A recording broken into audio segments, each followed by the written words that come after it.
Happy New Year. Hi, everybody. Oh, there was the TikTok Shives from Dane. I was wondering when that was going to be on the way. Hi, everybody. Welcome to the show. The Schlo. Welcome to the Schlo. Glad you could be here, everybody. This is not. I swear to God, I haven't had a drop of liquor for years. I have no idea where that. Well, welcome to the Schlo. Um, so I hope everybody had a good New Year's. I hope everybody's doing well. Um,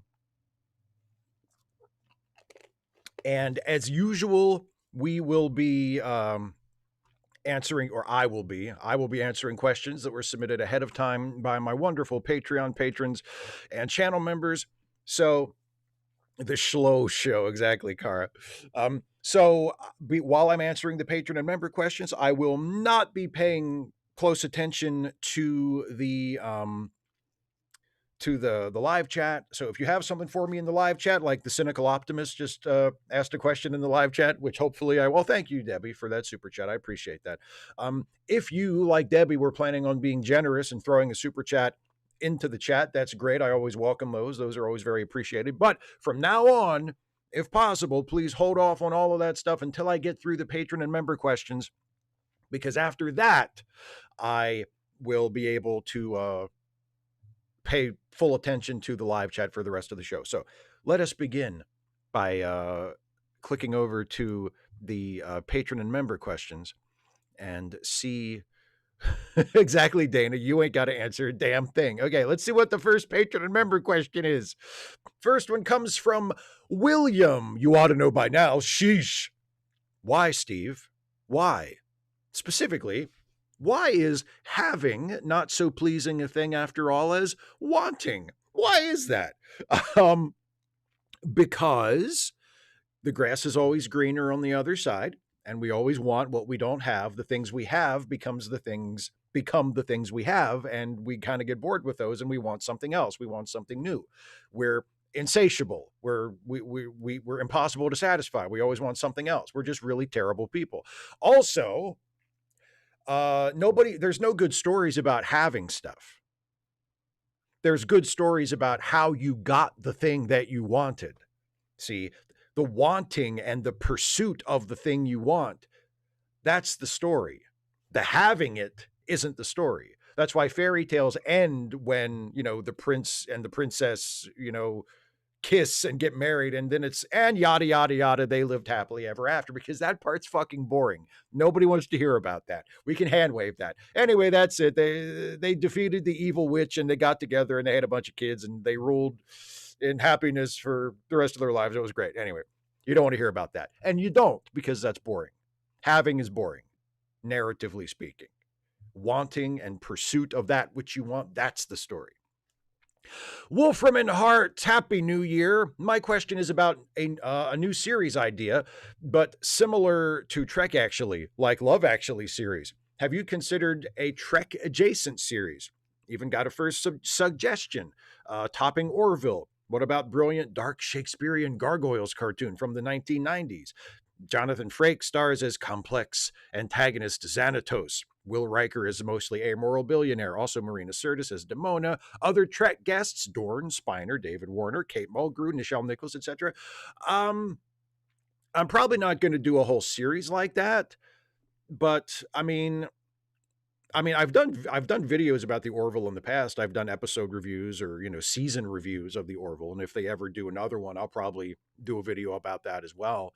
Um, and I remember Gargoyles from when I watched it as a kid. I don't know. Again, I don't know if I'm ever going to do a video about it, but I remember really liking it. In fact, if I were going to do a Gargoyles video, and this is not me, I'm not saying I'm ever going to make this video, but if I ever did make a Gargoyles video, honestly, like the Star Trek connection doesn't really interest me. Like, that's neat that all the Star Trek people were there doing voices, but the most interesting thing about that show to me, and I remember thinking this even at the time, is that it was a contemporary of Batman the Animated Series, and was made in a very similar style to Batman the Animated Series. And even back in the day when I was a huge Batman the Animated Series fan when I was 12, 13, 14 years old, and I was watching it as it was on. I actually thought Gargoyles was the better show. And this was during I was like a super anti-Disney person when I was a kid, when I was a teenager, even into my young adulthood. Like, you can ask Dana, who has known me for forever. I used to just I was not a Disney person at all. I avoided Disney stuff. I did not like Disney stuff. Period. End of discussion. But I had to admit when I watched Gargoyles that it was the better show. Mostly because it was a much, much, much better written show than Batman the Animated Series usually was. So if I was gonna, that's like my hot take on Gargoyles. I can say, like, as a lifelong lover of Batman, I will say this Gargoyles cartoon that aired at roughly the same time as Batman the Animated Series was pretty much always a way better show. That's the angle I would approach it from if I ever made a Gargoyles video, not the, oh, look at all the Star Trek people who did voices. Like, yeah, that's kind of neat, but that doesn't really, oh wow, like that's not enough for me to want to make a video about it. But what I just said, I think there might be something there. Sean O'Sullivan, what are you proud of but never have an excuse to talk about? There's really nothing. Like, I don't want to make this, I don't want to make it sound like I'm down on myself, or like I'm, I don't have self-esteem, because I feel like I have a pretty healthy sense of, self-worth, maybe even too healthy at times. But there's really nothing in my life that I haven't, I mean, like, I feel like I'm a pretty good writer. I feel like I'm pretty good on camera. I feel like I'm a pretty good talker. I have a decent line of bullshit. And I've been able to use that to my benefit in this YouTube channel and in other ventures, the podcasts that I've done and stuff, that, where I've been able to do things that I'm proud of, that I'm glad I was able to participate in, or glad I was able to make. And in the case of the YouTube channel, have also furnished me a living, which is great. But beyond that, like, in terms of like accomplishments, or, things I've done that I'm like super proud, like, I honestly can't think of anything. And I don't feel, and I don't feel bad about that. I don't feel like oh my God, what have I been doing all these years? Like, there's really nothing. Like, and again, I don't say that to try and make it sound like pathetic or sad or whatever. I feel like I'm an incredibly happy, fulfilled person. But like, in terms of like something that I'm super proud of that I never have an excuse to talk about, like, I honestly can't think of a single thing. So take that as you will. Neil Klein, Happy New Year, Steve. Thank you for the latest fun. I can't promise I will be able to watch you live, but I will try.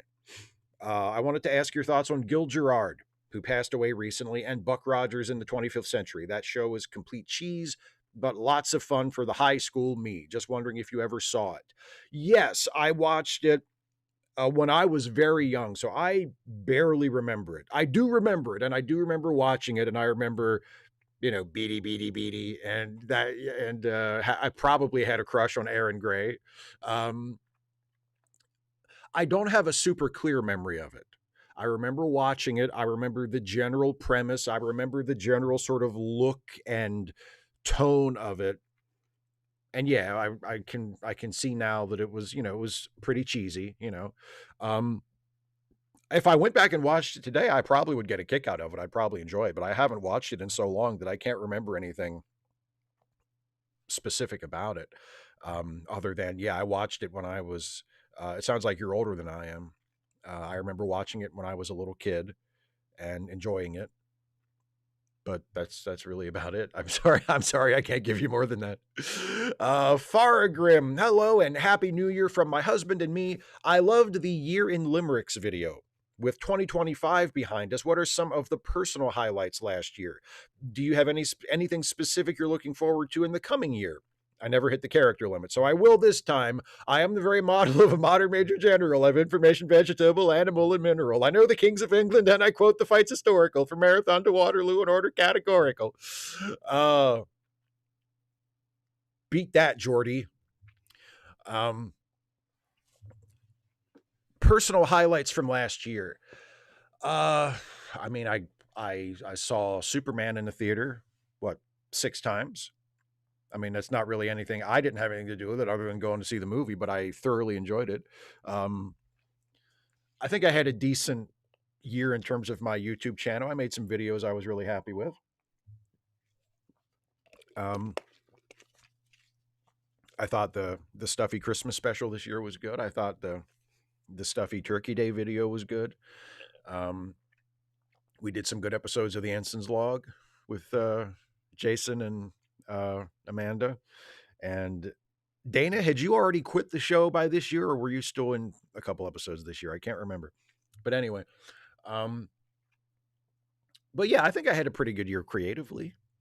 So yeah, a good Superman movie that I went to see a whole bunch of times, and a pretty good year in terms of my creative output. Yeah, not too bad. The Trump didn't get to do every single fucking thing he wanted to do. I mean, it was still pretty shitty as far as the government and politics goes, but there were every 10th time the courts would say, no, you can't do that. So, that was not as bad as it could have been. So there you go. Oh, Mom Donnie winning mayor of New York in November. Again, I had absolutely nothing to do with it, but it was wonderful to see. Eric Byer, I wanted to express how much I enjoyed your recent Christmas special with Stuffy and Friends. I was just mentioning that. Here's hoping for more of the same. Respectfully, EB. Thank you very much, Eric. I appreciate that. Yeah, like I just said, I was pleased with how the Stuffy Christmas show came out this year as well. I have a teensy tiny little germ of an idea for what next ones will be, because this year's I had no idea what it would be until a couple weeks before it was out. Like I knew I wanted to do another Stuffy Christmas video, and I knew I was going to have to come up with something, and I did eventually, but I, like, going in, I had no fucking clue. And I was like, and we were like a month before Christmas, and I was like, well, what's it going to, I need to figure out what it's going to be about. And I did, and I turned out really well. But yeah, but next year's, I have a little teensy, it still needs, I need to actually, make a story out of it, but I have a teensy tiny little idea of what it might be. But I'm really glad you liked it. General Contact Unit Problem Child. Suppose you were rebuilding America after some kind of societal collapse. Would you ban any surviving Republican politicians from holding elected office under the new system? Like, how after World War II in Germany, a lot of former Nazis had either temporary or permanent bans put on them being able to hold political office in the future, partly as punishment for their complicity, but also to hobble the far right's ability to rebound. Would you do something similar to the GOP? I mean, I would like to. I don't know if there's a legal basis for it. I mean, they did something like that after the Civil War, not nearly to the extent that they probably should have, but they did. I believe they did, at least for a short time. For a short time, they banned anyone who had, like, actually been an active participant in, the secession and the rebellion against the United States in the South from holding office. But it didn't last very long. And, I think even before he was assassinated, President Lincoln was way more interested in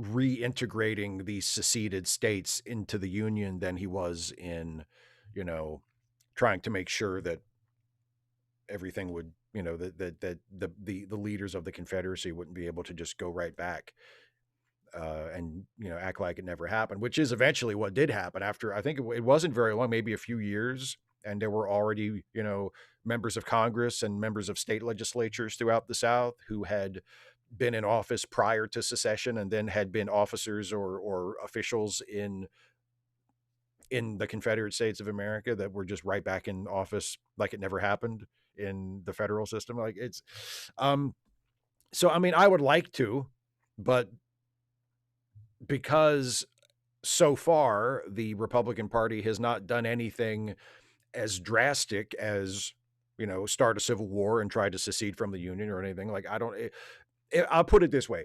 If I could find a legally sustainable, a legally justifiable basis for doing it, then I would want to do it. Yes. At least for some of them, at least for the ones that were, the most complicit in what Trump is doing. But that, I mean, I think it would be really important to find a very strong legal basis for something like that, because you don't want to respond to authoritarianism with more authoritarianism, you know. But I mean, my instinctive answer is, yeah, I would love to say, okay, you have, you know, you have forfeited your right, at least for, you know, a certain time period, you have forfeited your right to hold federal office, or to hold office, period, elected office. Some random geek who doesn't know if they still have a job.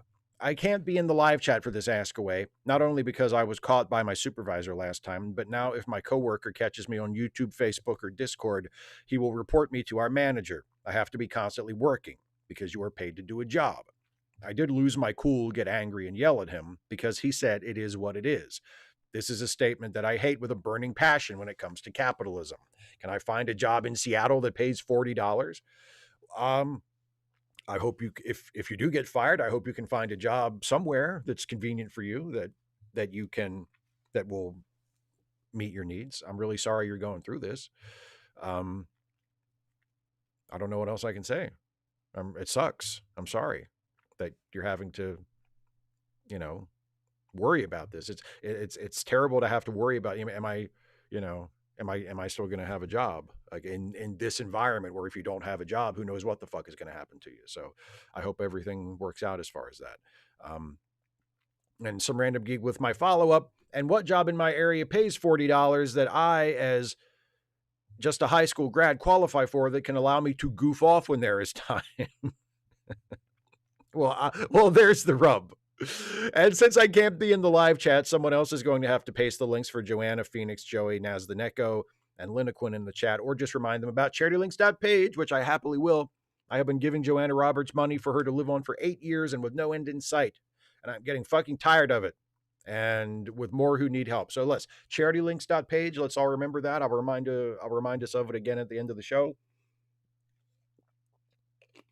I will just say this.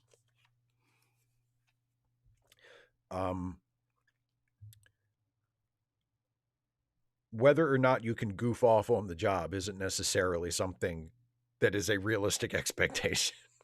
Like, you should get breaks, and you shouldn't be treated, you know, like an indentured servant. You know what I mean? It's especially depending on what they're paying you. Like if they're paying you just barely above, you know, a starvation wage or whatever, and they expect you to go above and beyond the call of duty and to work your fingers to the bone, like that's bullshit.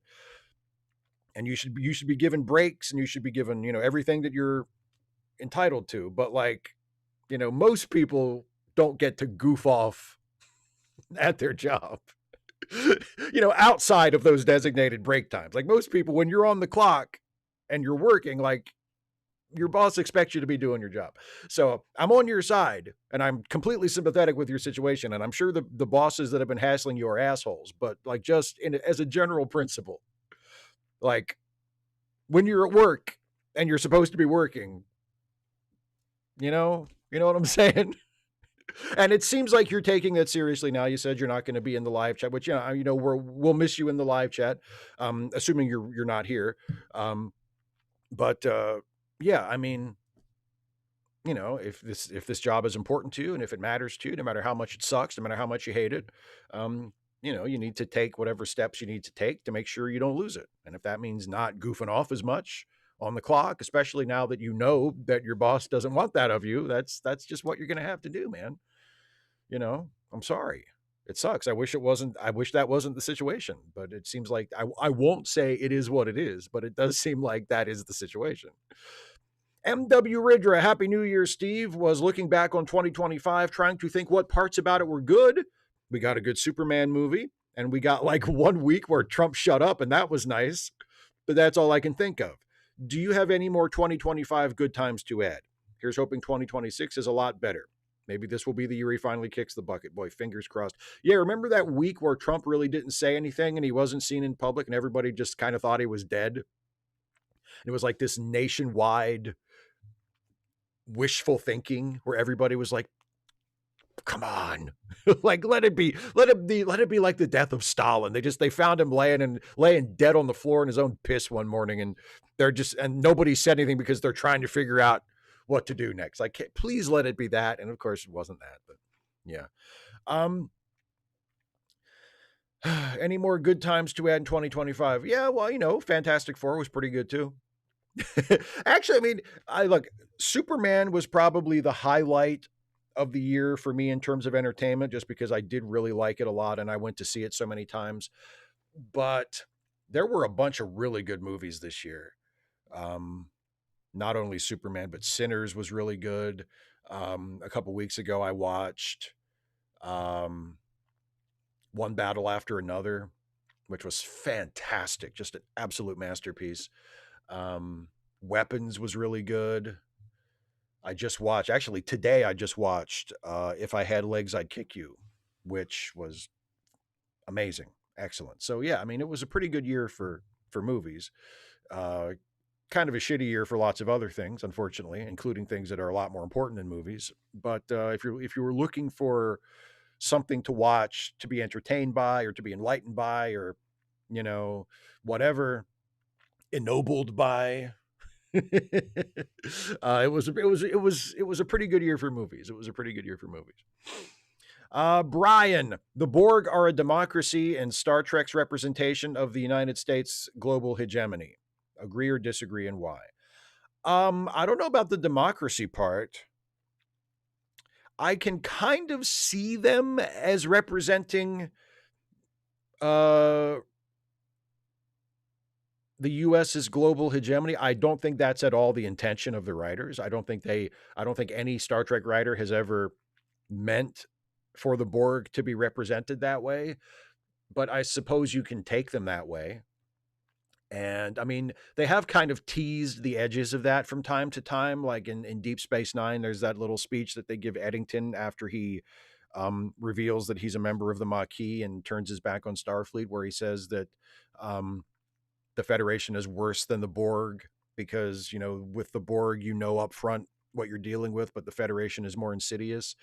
That's kind of the idea of, maybe something that clearly represents the United States in the story is being used in a way that puts the United States in a bad light, that shines a light on the bad things that the United States has done, is probably a better way to put that.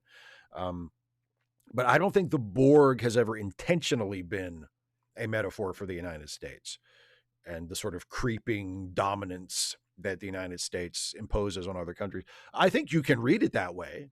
Yeah. But I don't think that was ever the intention. None ya business. I had a question about Space Seed and the conspiracy of Hitler escaping from Berlin, which Spock's comment about if you had let a number of Supermen, the actual quote was about Napoleon's, get away, would you tell the war-weary world? Well, with that, is it also easy to make the Klingons the Germans and the Japanese the Romulans? Okay, so the Klingons are the European baddie and the Romulans are the Asian baddie. I know in TOS they were played by many honkies. The 60s. Anyway, ciao. So the Klingons are the Germans and the Japanese are the Romulans. But you're also referencing Khan being put in suspended animation and leaving Earth as a reference to Hitler escaping from Berlin. Okay. It depends on the story. There probably are Star Trek stories where you can read the Klingons as an analog for the Germans, but honestly, in classic Star Trek, I think the Klingons and the Romulans were both mostly just stand-ins for the Soviet Union. If you want to get right down to it. I mean, in most classic Star Trek stories, classic Star Trek episodes where either the Klingons or the Romulans play a prominent role, it seems to me that they're stand-ins for the USSR. And they just, it depends on the episode. Sometimes it's the Klingons, sometimes it's the Romulans. But I think that's the most obvious metaphor that's being used in classic Trek. In Star Trek 6, it's the same thing. In Star Trek 6, the Klingons are obviously the Soviet Union. So, But yeah, I guess depending on I guess you can find an instance where you can make the Klingons the Germans and the Romulans the Japanese. Maybe. Never really thought about it. Don Quixote, hi Steve. Hope your Christmas went well for you, Stuffy, and the gang. I went to church on Christmas Eve, mostly because my niece's son was singing, and being off for the week, I didn't have a reason not to go. I was raised a Catholic, but it was a Lutheran church. I haven't gone regularly since my mom passed in 2019, but I remember enough to sing along and say amen when you're supposed to. I know you're an atheist, but what do you do when you find yourself in a church, wedding, funeral, etc.? It's been a very long time since I've had to be in a church for any reason. But in the past, when I have been obliged to go to some kind of service, some kind of event in a church, my general plan is to just sit there and be quiet and, let the other people who want to be there have a good time and try not to make it so obvious that I would rather be anywhere else. I mean, that's basically the MO, and it's not even necessarily an anti-church thing. That's an anti-wedding and funeral thing. Like, I would avoid going to a wedding. There are so many things I would rather do than go to a fucking wedding. You have no idea. I hate weddings. I don't ever want to go to a wedding ever again. Either the actual wedding ceremony or the fucking reception. I hate it. I've never had a good time at a wedding. Except ironically, my own wedding for a marriage that didn't wind up lasting.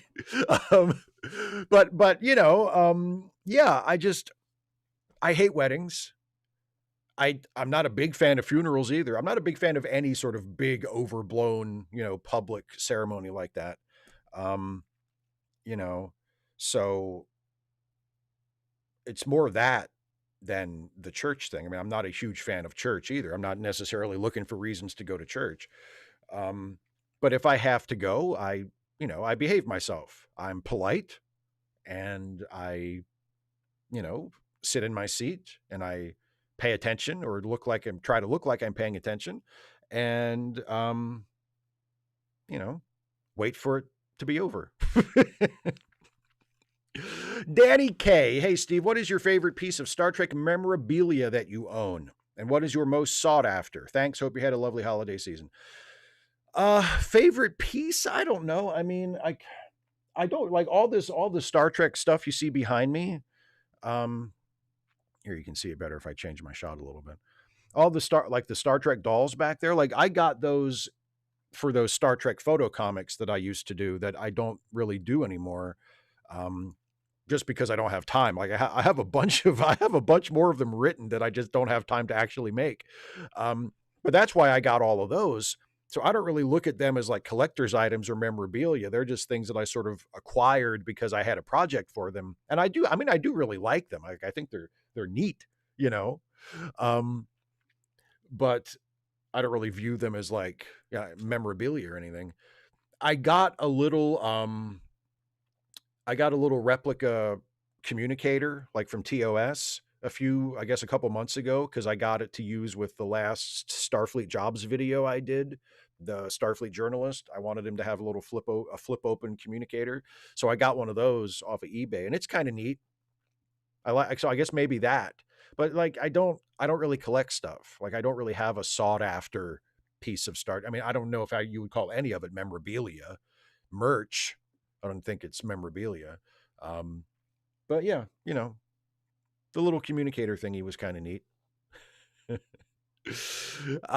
Agent Meister, who will be dead before he sees the ring in the hands of an elf. I like you and you ask a lot of questions and you've been a supporter for a while, so I am not going to just reactionarily ban you for forcing me to read a fucking Tolkien reference.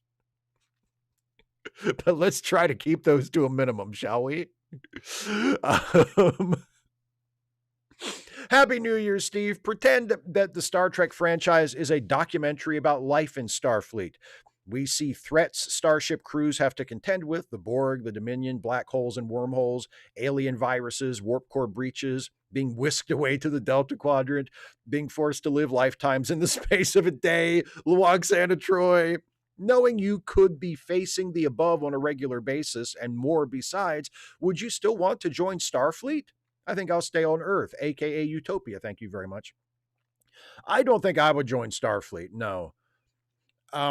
It seems like it's not super difficult in that, in that fictional universe to travel in space. Like, you don't need to be in Starfleet to visit different planets, because we see instances of civilians doing that. And it doesn't seem like, especially if you live in the Federation, and I think most especially if you live on Earth, it doesn't seem like money is really an object. Like, it's not a matter of, well, I'd love to take that trip to Alpha Centauri, but I just can't afford it. Like, that doesn't seem to be the situation. So presumably, especially if you're in like the next generation era, if you want to travel the stars and visit other planets and, see the galaxy, you can probably do that. Maybe not as easily or as quickly as you could in Starfleet, but you can probably, find ways to arrange it and, take trips on, other ships. And as long as I could do that, like, why do I want to join Starfleet? No offense. Like, Starfleet are like the heroes of Star Trek, and I'm not like anti-Starfleet. But, like, if I don't see myself as the main character of an adventure show, and I don't, then why do I want to join Starfleet? Especially in light of all those threats that you mentioned. No, I would be happy. I wouldn't necessarily stay on Earth like 100% of the time. Although, as you say, Earth is a utopia. It seems pretty nice. I probably want to be there most of the time. But, I would want to go visit other places, other planets, and other solar systems, which it seems like in that world you can do without having to join Starfleet. The Grumpy Monkey, Happy New Year, Steve. Arnold Schwarzenegger was every inch the movie star back in the day, but do you think he was a good actor? A wooden, stilted approach to acting would be an asset for a role like the T-1000, but do you think he had enough range for different roles? Or was it just the case that the movie had to be malleable enough to work around the type of actor Arnie was, if that makes sense? Do you have a favorite Schwarzenegger role other than the T-800? First of all, yeah, okay. I think he got to the point where he was a good actor. I think in some of those early roles, you could say, I don't know about this guy. But once he got into the early 90s and he had a bunch of movies under his belt, and he was also a movie star and he could choose projects that, suited what he could do, while also occasionally allowing him to stretch himself a little. I think he eventually grew into a pretty good actor. Yes, I certainly would not say that Schwarzenegger is a bad actor, but that mention of range is crucial. Not all good actors have a massive range. There are really good actors who only work within a fairly narrow range. And that can be a range of types of characters they play. That can be an emotional range. I think with Schwarzenegger, it's probably a little bit of both. So I think within his range and within the types that he is comfortable with, I think he's quite a good actor. And he can be serious and he can be funny because he's been successful at both. But he has limitations. So did John Wayne. And John Wayne was a fucking piece of garbage in his personal life, but as an actor, and not just as a star, but as an actor, he was good. But he had a range. He couldn't play anything. He could play certain parts. And if he got cast in those certain parts, he did a good job. And it's the same thing with Arnold Schwarzenegger. So I would say he is a good actor, because I don't think to qualify as a good actor, you need to be, someone with a massive range. You can excel in your, zone where you can excel. That's completely fine. Favorite Schwarzenegger role other than the T-800?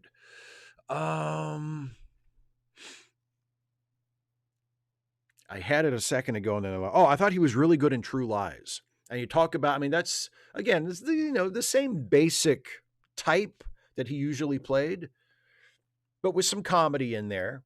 There are some funny bits in there that he got to do, and he got to show that he does have comic timing, and he's not just a brute who spouts one-liners. Um, so I think, I would pick him from True Lies as my favorite non-Terminator role for Schwarzenegger. Dana the Relaxed. Happy Friday, Steve, and Happy New Year, too. Well, honestly, I don't have much expectation that 2026 will improve from 2025, but I suppose one can hope. Anyway, why are atheist spaces so pallid? Or perhaps one might also say, why are atheist spaces so white? Um, why are most spaces so white? Unfortunately, the atheist community, the atheist movement is not immune to the general whiteness of a lot of things in politics, in social activism, in culture.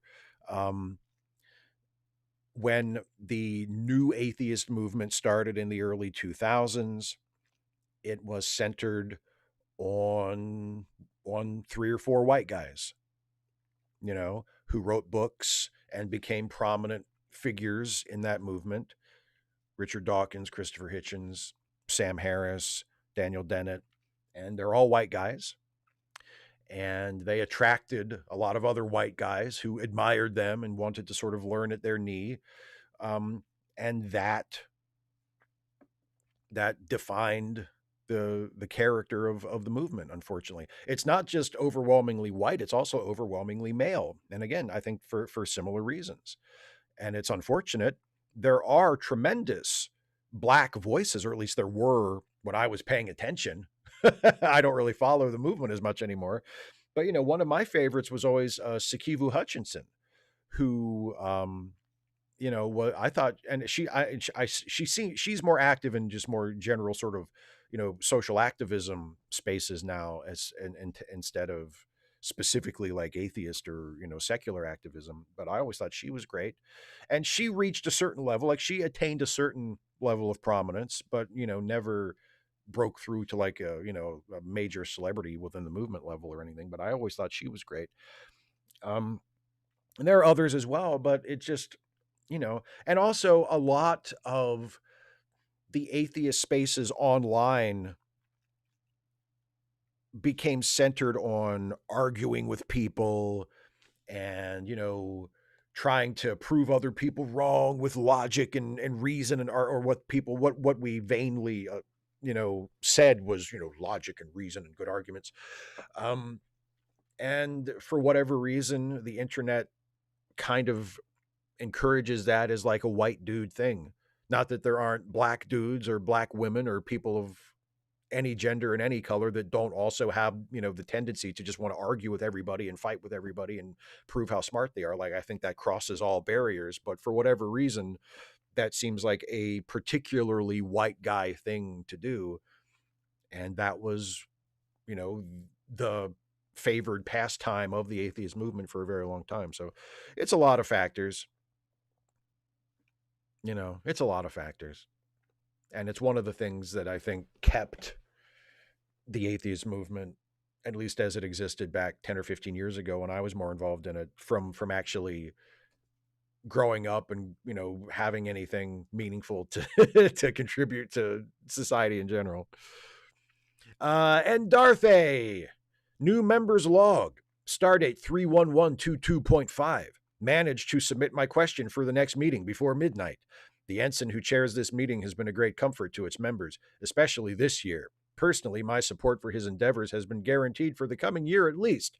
Unfortunately, being stationed on the other side of the sector, I may not be able to attend in time. Should I have asked a more complicated question, such as a what-if scenario? Hopefully next time. Hopefully.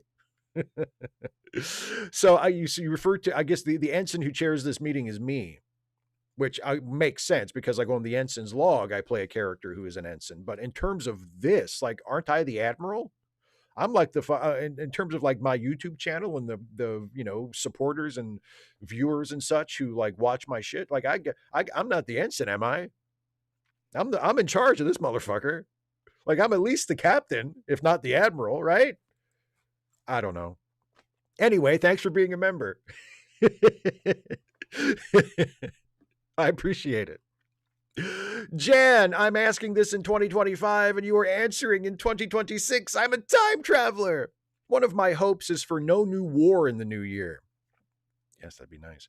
And it would be nice if we would stop bombing and murdering as if we were at war. What do you hope for in 2026? Happy New Year in any case, and thanks for all your great work. I think a couple people have mentioned it, which it's, I just, I said a couple questions ago how much I hate funerals.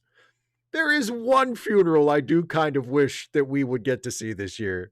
You know what I'm saying? I wouldn't go, I would not wish to attend in person, but it would be nice to hear that they were going to have it. You know what I'm saying? I kind of hope for that. And yes, obviously you know, no new war, no bombing. It would be nice if we didn't start a war with Venezuela for no apparent reason other than I guess Trump thinks we should have the president of peace wants to start a war with Venezuela for the oil clearly, but yeah, hopefully that doesn't happen for whatever reason. Yeah. Midterm elections coming up. It'd be nice to see the Democrats do extremely well in those. It would be nice. Let me rephrase that. It would be nice to see the Democrats not completely fuck this up. Don't know if I'm looking forward to it, but my fingers are definitely crossed for that. Vigo the Carpathian. Hi, Steve. On late seating, you and Jason have expressed you don't particularly care about the Oscars or other movie awards. Have you considered releasing your own top 10 list of your favorite movies of the year? Or maybe giving out your own annual awards with Steve-centric categories. For example, achievement in 90-minute filmmaking, best genre film with absolutely no masturbatory references, or the Loxana Troy Award for character that should be drop-kicked out the airlock. I really love those categories. I could kind of see me giving out an award for best 90-minute film because that is definitely something I whine about a lot. In all seriousness, no, not really. I mean, I feel like during the course of the year, if I see a movie, like a new movie, that I feel like I have something interesting to say about, I'll do a review of it. But other than that, like, I don't really feel the need to do like a top 10 list or a year's best list or whatever. I think those lists are just mostly just pointless, content type stuff. And I have other ways of making pointless, low effort content for the channel if I feel like I need to do that. But no, not really. And also, I mean, another part of the reason why I can't do that or wouldn't want to do that is I don't get to see every movie. If something comes out on streaming and I've heard about it and I really want to see it, like, I will make an effort to see it. But I can't remember the last time that, like the Oscars rolled around and the nominations came out and I had seen every movie nominated for Best Picture, even, let alone every movie nominated for all the awards. Like, it's been a long, I think even before they, 15 years ago or so, when they expanded the Best Picture nominations category to more than 5 movies. I think it even back then there were many years where by the time the Oscars rolled around, I had not seen all 5 Best Picture nominees. Like, I don't get to see that many movies, that many new movies, especially not in theaters and such. So, I mean, I'm not really qualified to be like, here's of the 15 or so movies I saw, the 15 or so new movies I saw last year, here's the top 10. Like, it doesn't make sense. I don't have the standing. I don't have the pool to draw from. I don't have the context to be able to say, like, here's, my opinion of the best movies of the year. So it's probably never going to happen. Kintsugi Sai, you answered our other question in the FAQ video today, so this is a replacement. Do you have any cartoons you follow? Not really. Several years ago, when they were still doing the new She-Ra cartoon for Netflix, I would watch that when a new season came out. So I guess you could say I followed that.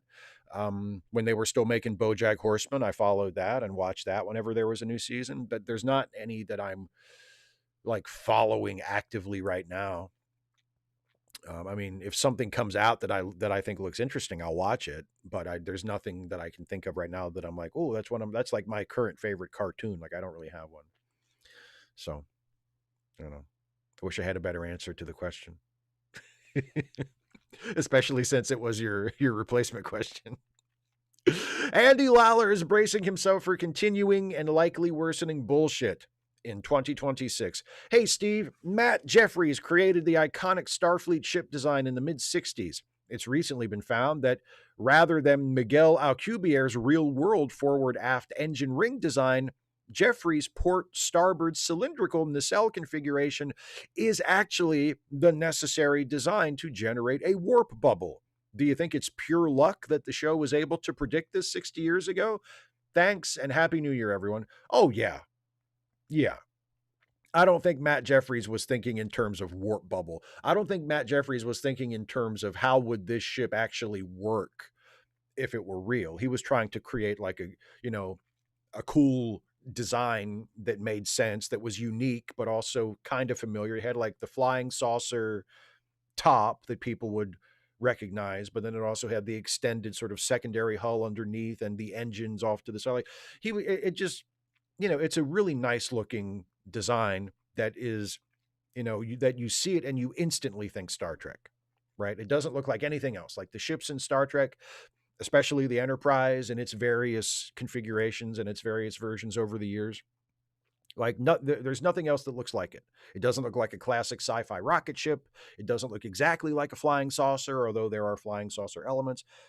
It's like something that was new and is unique to Star Trek. And I think that was what Matt Jeffries was going for. I don't think he was thinking of, he wasn't theorizing, the physics of it and, trying to create something that would actually work as, a real world faster than light engine or whatever.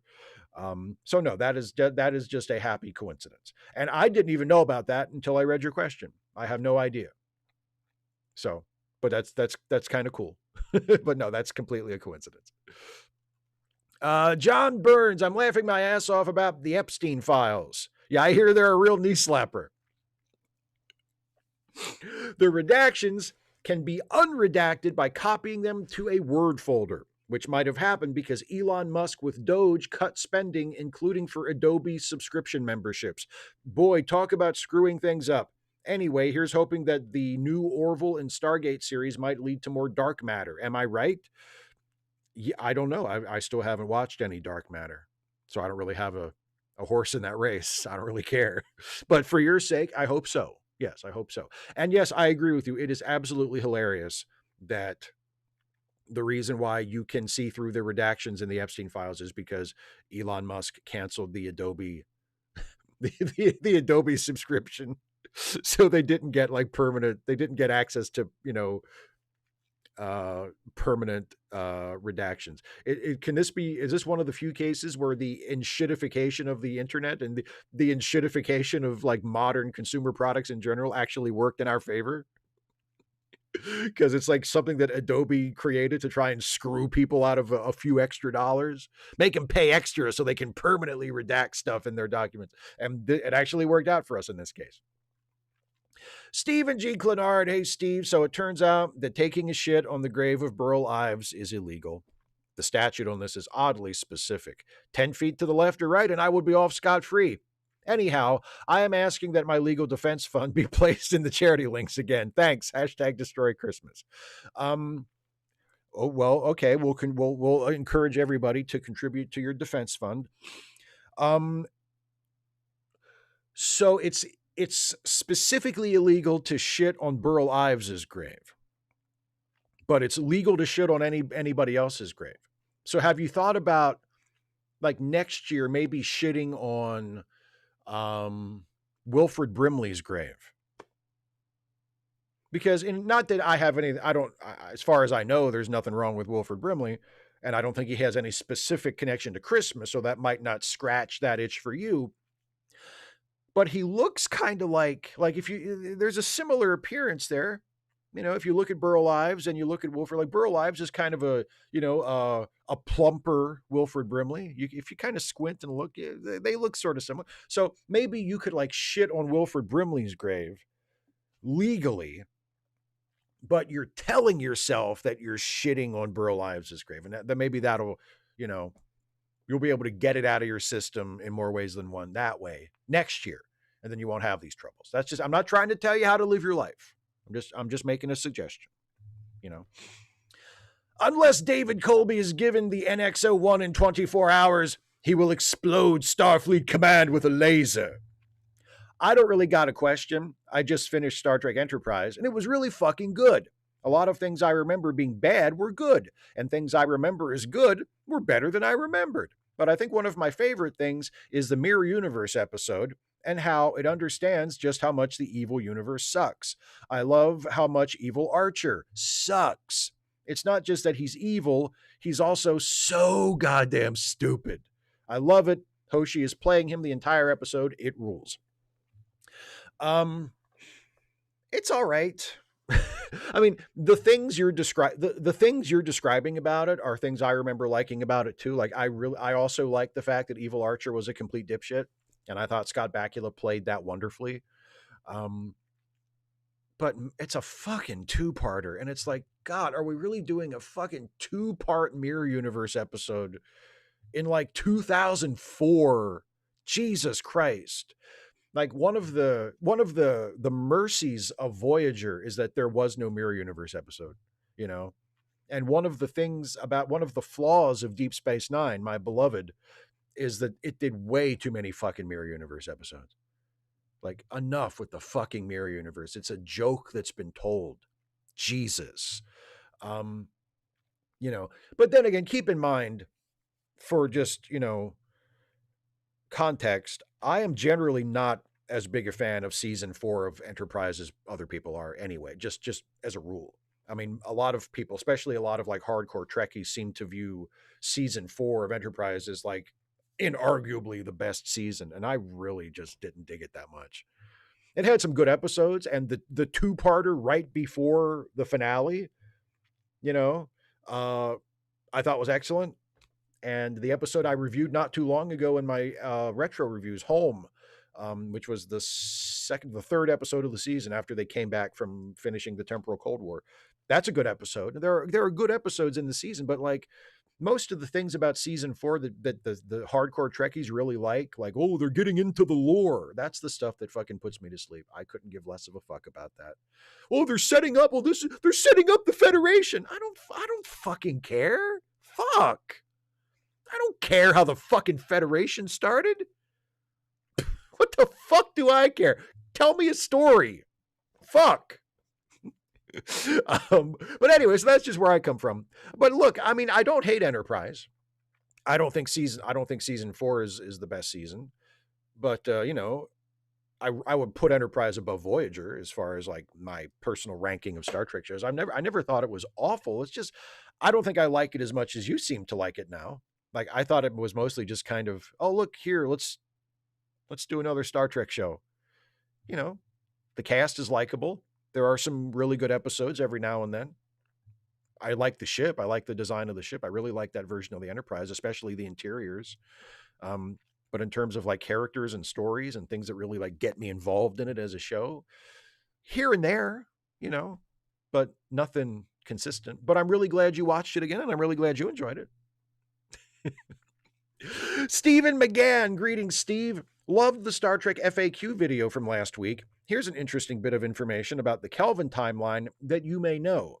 The real world reason why there was a new universe created is because at that point, Paramount held the rights to the movies and CBS Studios held the rights to the TV shows, and they were split during a corporate buyout. So in order to make new movies, Paramount created a new universe because of legal restrictions. Love the content. I am still not exactly sure how true this is.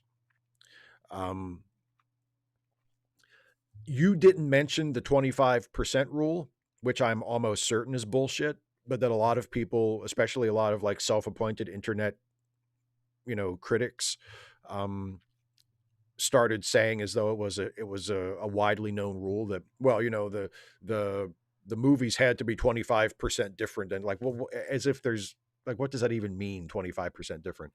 Um, when you didn't mention that, so, but as for like whether or not it was a legal necessity that they had to create a new version of Star Trek for the movies because Paramount held the movies and CBS held the TV shows. I mean, they were all, it was still it was split, but they were both still under the Viacom banner. Like they weren't completely separate companies. Like they were still owned by Viacom collectively. So I don't know how much of a problem it really would have been. you know, I'm not sure how much of it was a creative choice and how much of it was legal necessity. Like I honestly don't know. My suspicion is that it was mostly a creative decision. Um, but you may be right. I honestly don't know. Jim P. Hi, Steve. Hope you had a great holiday season. I used to watch a lot of atheist content, but don't anymore because it's always the same arguments and same responses, and everyone talks in a circle. Is there any value to atheists' reaction to argument content outside of maybe live call-in shows? Have a great show. Well, I guess it depends on where you're at. Not to me. Like, I'm not really interested in watching anybody else's atheist content at this point. I know what I think. I have my opinions. And if I feel like there's something for me to say about a given issue or a given event or whatever from an atheist perspective, then I will do that. But I don't feel the need to make like specific, atheist centered content anymore because for the reasons that you already described, it's all been said. There's only so many times you can have the same argument. That's the main reason why I stopped doing an atheist reads series, where I responded to Christian apologetics books, because how many different ways can I find to say the same things and refute the same arguments? It's just, yeah, it's circular. And for me personally, I just don't have a use for it anymore. Now, if someone is not as far along in their journey, if someone just realized they were an atheist or just admitted they were an atheist or was just convinced to be an atheist or whatever, and they want to hear what other atheists think about things and they want to see arguments between atheists and religious people, or, hear like what is a good refutation of the Kalam cosmological argument or whatever, like, it's nice that there are places they can go to find that. Like, it's good that that content exists in YouTube form and on, in written form and in podcasts as well. It's good that it's out there as a resource for people who need it. So it has value to them in that sense, but does it have value to me at this point in my life? No, not really. And I'm not that interested in it. And I can't remember the last time I watched or wanted to watch a video where the main hook was, this is atheism related. I don't really care. I'm comfortable in my own atheism, and I will share it if I feel like there's a reason for that. And if I can say something, if not original, at least interesting. But beyond that, there's other shit to talk about. And there's other shit to hear other people talk about that is a lot more interesting. Kara the Tolkien Nerd finally got some of the problems sorted, i.e. card details, resubs, etc. Glad to have you. Why can say grace to anything I choose at work, my own woolen idol if I want, but I cannot preach their gospel to anyone else? If I have asked before, apologies, but I find it a bit confusing. I would say the main difference is if you're saying grace to something, that's you doing that in private. Whereas if you're preaching a gospel to someone, then you're bothering other people with it. And especially in a work situation, it's probably frowned upon, or I think it should be frowned upon, for anybody to preach any kind of religious message to somebody else, whether it's like an established religion or something that you just made up on your own. I don't think people should be proselytizing at work at all for any reason. I don't think people should be proselytizing anywhere for any reason, frankly, but especially, in a workplace situation. But if you choose to say grace before you eat your lunch or whatever, like, that's your business. as long as you don't make a fucking show about it and through doing that start to bother other people or make other people uncomfortable. Like if you're just like, say you're a Catholic and you're sitting down to eat your sandwich and you do a little, sign of the cross before, like that's not hurting anybody. But if you're trying to impose your belief unwanted on other people, then that is a problem. Simon Moody, I watched your Star Trek FAQ vid on Wednesday evening, and it gave me a nice lift heading into the new year. The simple no with the bonus grin was all that was needed. Chef's kiss, Steve. Let's hope that SCOTUS carries on in the same vein of saying no to Piggy this year. Metaphorically speaking, from your lips to God's ears. Yeah, I'm glad you like that.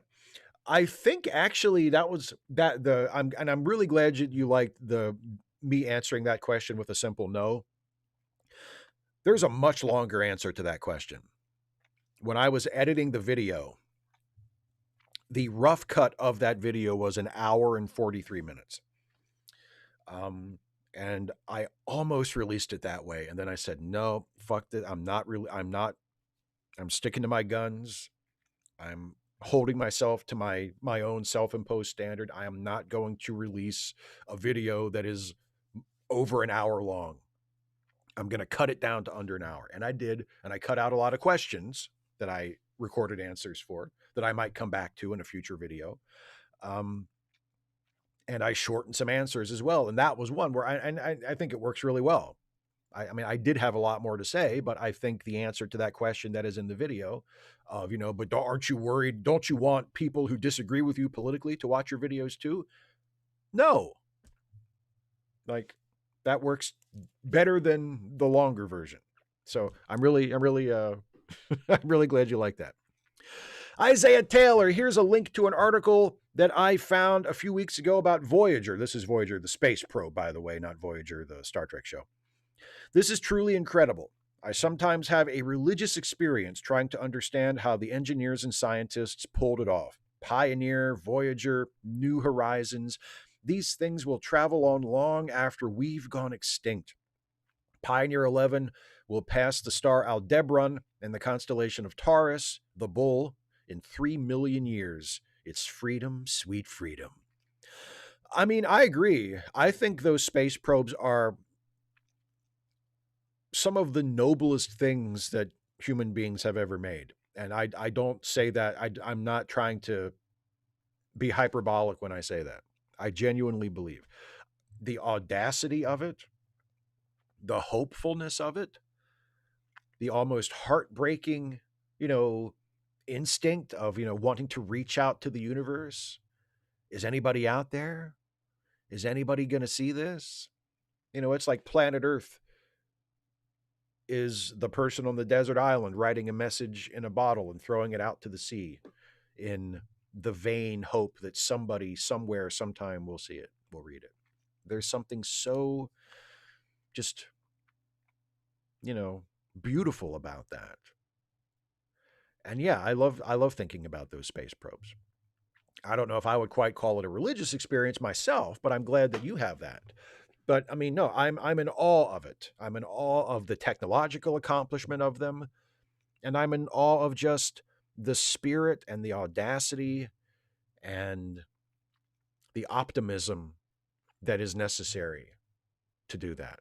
It's really, really one of the most wonderful things that I think people have ever done. Don Quixote, because of the holiday and work, I won't be watching live. I saw that Zoran Mamdani was sworn in on the Quran, as he should be, since he's a Muslim. If you were ever elected for an office that required you to place your hand on a book, which one would you choose? I mean, I think it depends on the office, but I would want to put my hand on whatever set of laws I was swearing to uphold. So if I was elected to a federal office, I'd want to put my hand on a copy of the United States Constitution. If I was elected to a state office or an office that was directly under the Constitution of the state of Maryland, then I would want to put my hand on a copy of that. If I was elected mayor of my city, I would want to put my hand on a copy of, whatever the city laws or the city charter or whatever it is, like whatever the rule of law is, whatever defines the rule of law for the office that I am about to assume, I'd want to put my hand on that. Um, you know, but yeah, he's a Muslim. He wanted to be sworn in on the Quran, and good for him. As you say, he should have been. Um, if someone is a Christian or sees some value in that, and they want to be sworn in on a Bible, let them do that too. But yeah, I would want to be sworn in on. I mean, the whole thing is silly. It's just symbolic anyway. But if they want me to put my hand on something, I'd want to put my hand on whatever it is that I'm swearing to uphold. The Donald J. Trump and Glenn H. Patreon question. Hey, wait, what the? Well, it's just getting out of hand, isn't it? Hey, Steve, I recently watched Auntie Mame with Rosalind Russell, and I see where Roddenberry was attempting to go with Loxana. I agree with you that Majel Barrett was not the actor to pull it off. But my question, would a better actor have made it work? Like if they could have resurrected Russell 10 years after her passing? I'm of the opinion that it is too broad of a comedy idea to shoehorn into TNG. Have a great show and look forward to watching your response tomorrow. I think having a better actor than Majel Barrett would have helped, but I don't think that would have been enough if everything else had been the same. I think Majel Barrett being not a very good actor and certainly not a very well-suited actor to that part, if we want to be charitable to Majel Barrett, that was a big problem. But the main problem with the character was the writing. She's just not a very well-written character. I think it's possible for a broad comic character like that to work in Star Trek and to work in TNG. I think Loxana could have worked in TNG if she were written in such a way that either she wasn't as terrible of a person as she clearly is, or she is still just that terrible of a person, but the show is aware of that. A big problem for me with Loxana is we're shown her doing these really, really unacceptable things. But it seems like the show wants us to think of her in a way where, like, yeah, she does things that she shouldn't do. Yeah, she crosses the line, but oh, that's just Loxana. Like, we're just supposed to kind of shake our head and go, oh, what'll she do next? Like, but the kinds of things she does go so far beyond the pale that I don't think it's like, no. She's not doing like comedically unacceptable stuff.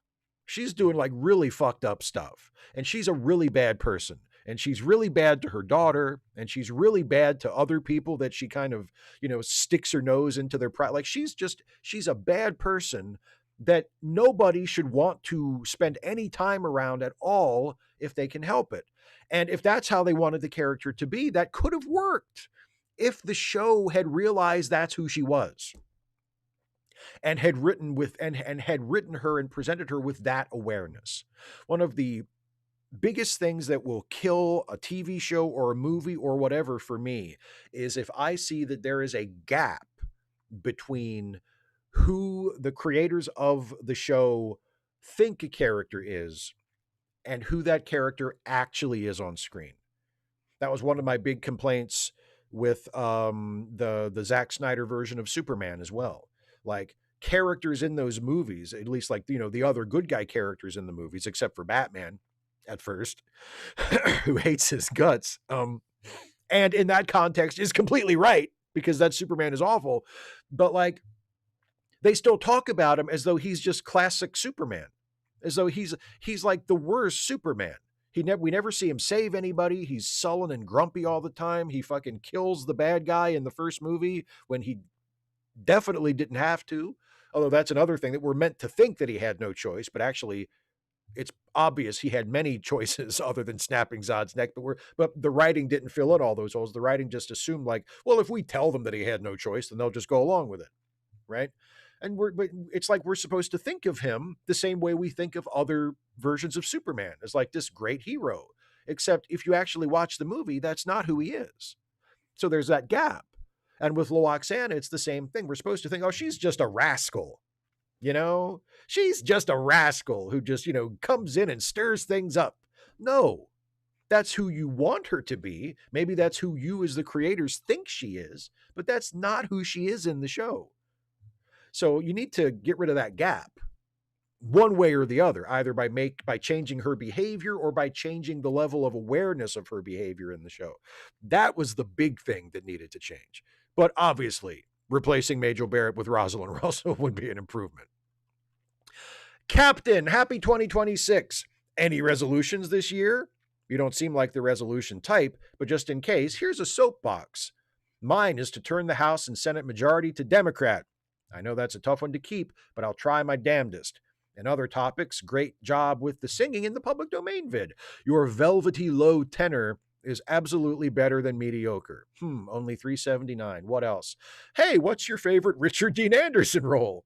Thanks for all you do. Don't stop, be Steven. I like the little wink emoticon there because obviously it's his character from Legends, where he or Legend, which he co-starred in with John Delancey. No, it's MacGyver, of course. My favorite Richard Dean Anderson role is MacGyver. Turning the House and Senate Democratic is a great New Year's resolution. I support that 100%. I'm going to try to help out with that one too, because damn, does that need to happen. And thank you for the kind words on my singing voice. I don't think it's necessarily warranted, but I do appreciate it. As for New Year's resolutions, let's hold off on that until we get to the Stuffy short, because that is the subject of the Stuffy short coming up here in a few minutes. Brian Baker, Steve, love your reviews, Trek actually, and everything you do, but I've always wondered something. Did you ever have a job where you were paid for your writing?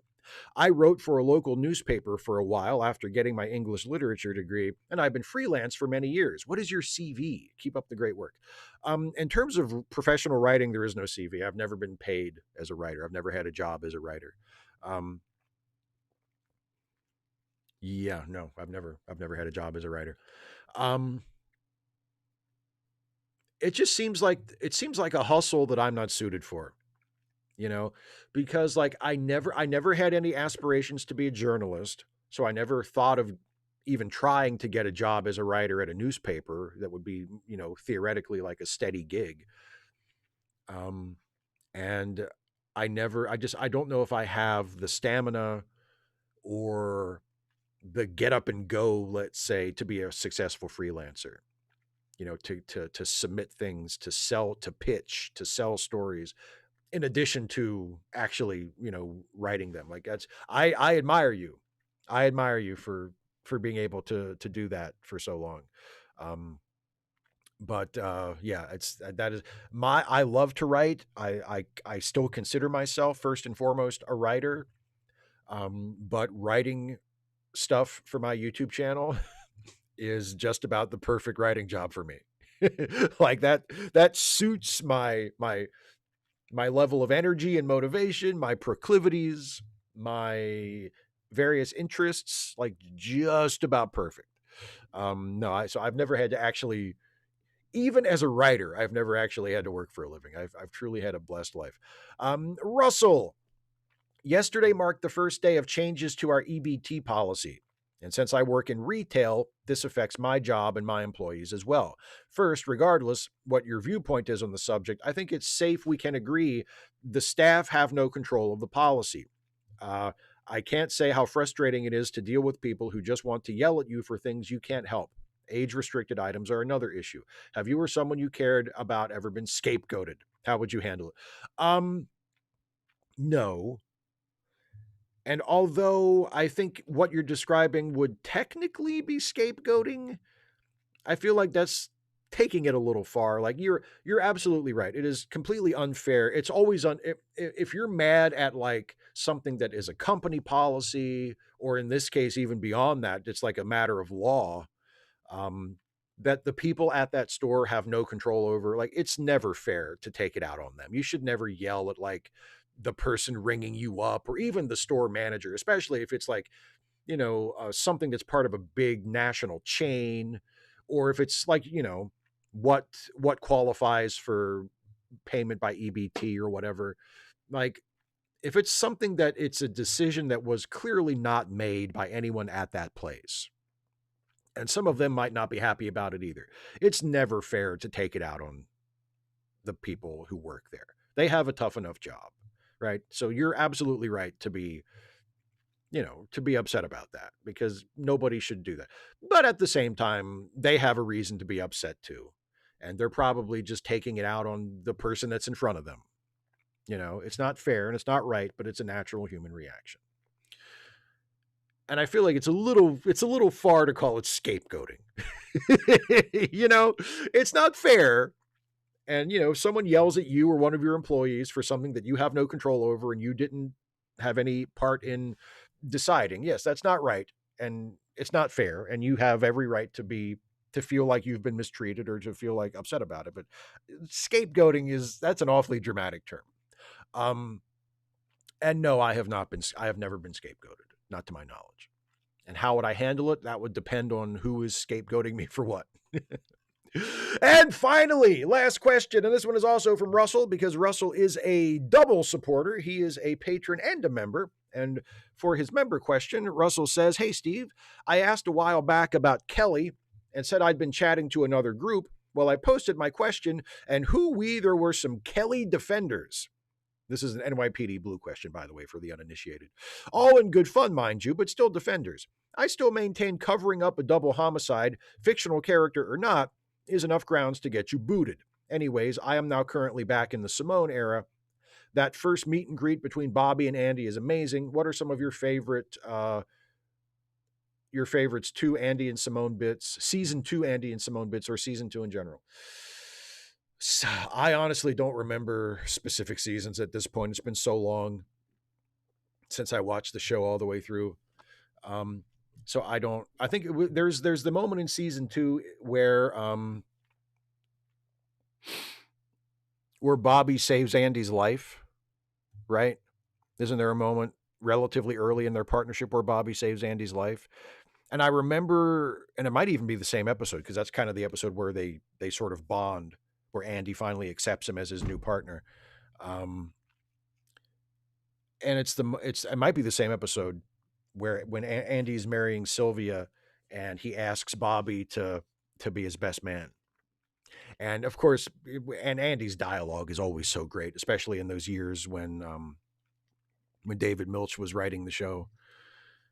And he doesn't just say, "Hey, will you be my best man?" He says, "I wanted to know if you would stand up with me at my wedding." And I just think, what a lovely, unconventional way to phrase that, but a very Andy way.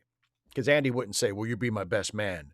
That's what Andy would say. "Would you stand up with me at my wedding?" It's just such a great line and a great moment. So I'm pretty sure that's season 2. So yeah, that. let's go with that. Okay. So as I teased a moment ago, actually, let's do this first. Let's reboot the chat viewer. This is still going to be an issue in the new year, I see. And once that is done, I have a brand new Stuffy and Friends short to show you. And as I alluded to before, it does have something to do with the subject of New Year's resolution. Hey, Geek is here. Hi, Geek.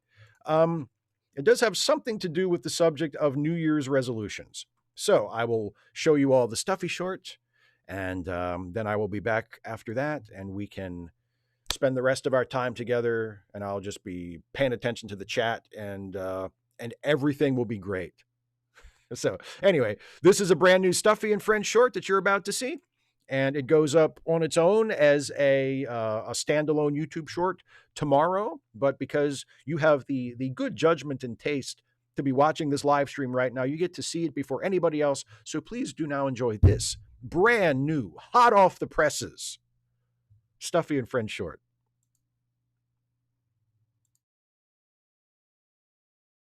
New Year's resolutions once around the table. Go, Stuffy, go!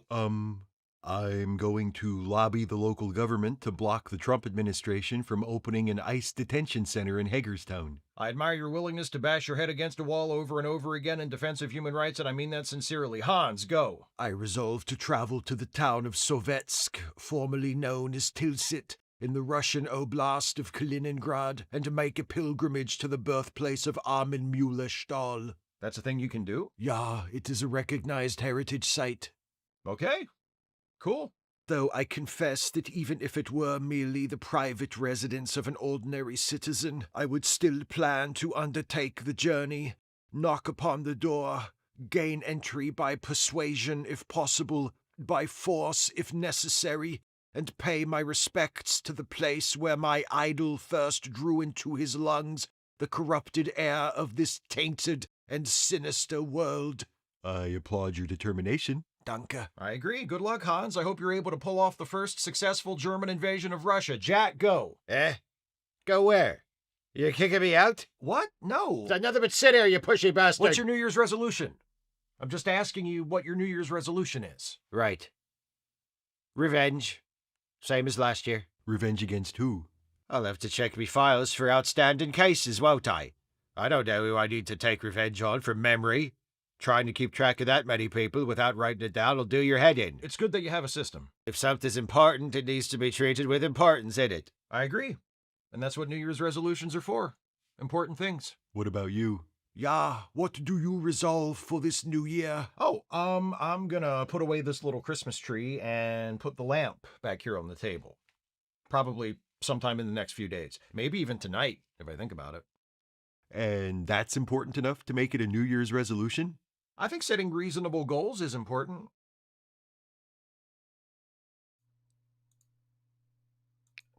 Ta-da! Brand new Stuffy short. Okay.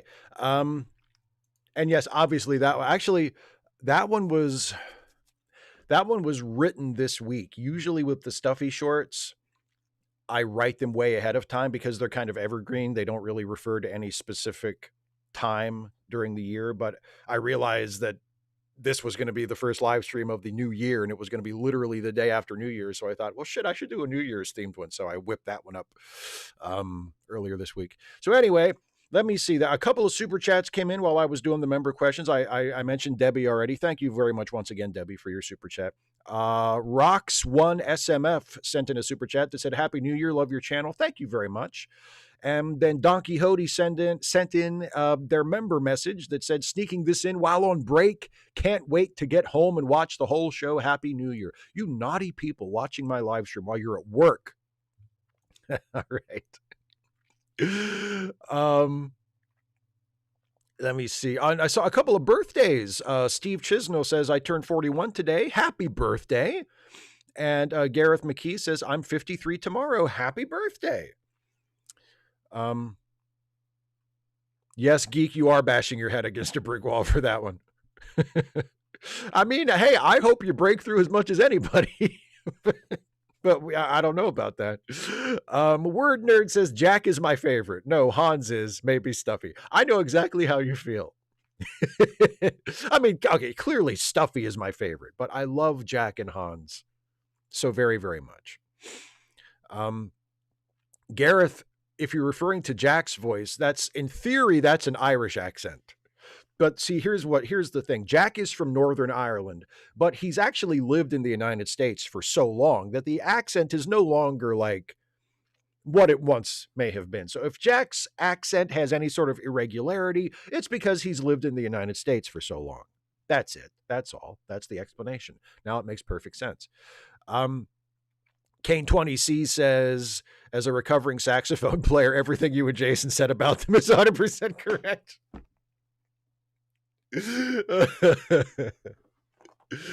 Good to know that our mean-spirited shit talking was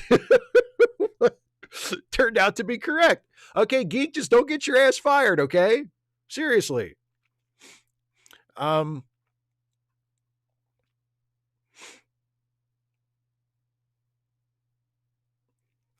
Stephen Clenard, your New Year's resolution is destroy Christmas. You know what? I wish you luck.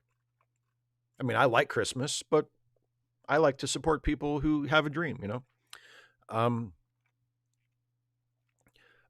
Sinister Intelligence, again, talking about the Voyager and Pioneer probes. Not only that, but sending them to those far off places to begin with. It's just crazy, the emptiness they're going to fly through. Well, yeah, because I mean, the whole idea was to send them on a trajectory that would take them out of the solar system, you know, so that in theory, one day, like extraterrestrials might run across them.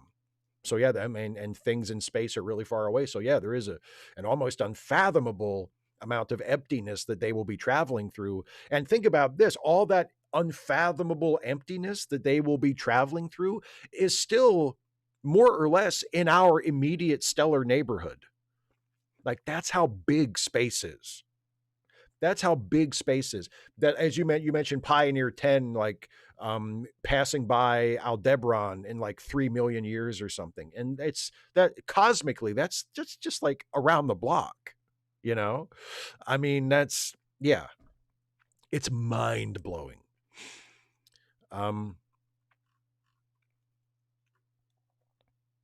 There you go, Max. That is a Watsonian reason. Stephen Clenard says Irish. It's like his accent was better. Dana, I don't know. Irregularity. The fuck are you talking about? Yeah, see, that doesn't sound like Jack. I don't know if Jack would say about. And also, Jack doesn't say fook. Jack says fuck. I've always been that's always been something that I have been very careful about. Like Jack doesn't say feck. He doesn't say fook. Jack says fuck. What the fuck are you doing? Like, that's just a choice I made with Jack very early. I said, this little Irish bear, I don't give a fuck how, accurate it is to whatever accent he's supposed to have. When he says fuck, he's going to say fuck.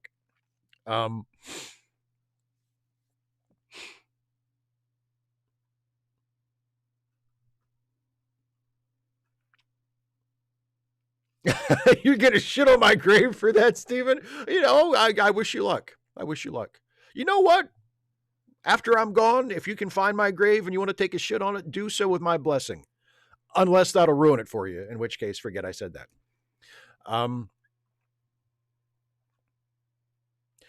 Steve Chisnell says, what would you say was a greater achievement for humanity? The Voyager space probes or eradicating smallpox? Well, when you put it that way, eradicating smallpox, obviously. In terms of like what was a benefit to humanity, yeah, eradicating smallpox, no question. Super chat from Brian Baker. Thank you, my friend.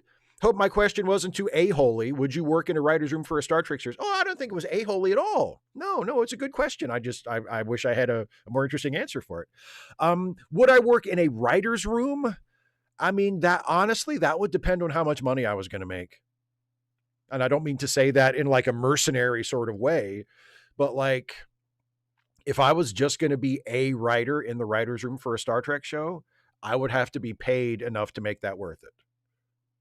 Because I'm sure that, especially for someone with my attitude towards Star Trek and with what the prevailing wind has been in the past several years in terms of, how shows like Star Trek bend over backwards to please the most fanatical fans in the audience, I have a feeling that would be a really frustrating job.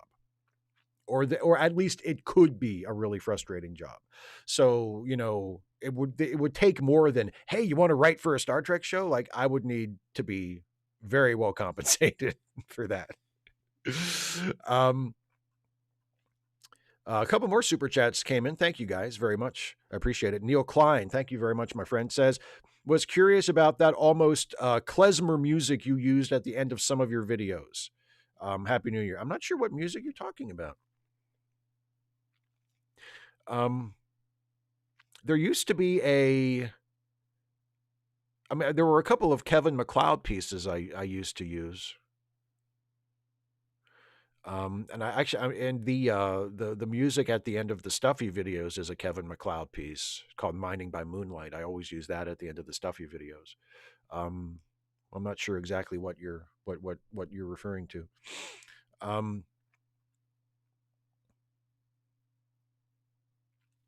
Yeah, Dana, it doesn't sound like I'm saying it, but he's not saying it in like a, a lot of people, when they think of like an Irish person swearing, they think of feck, and Jack never says feck. Jack says fuck.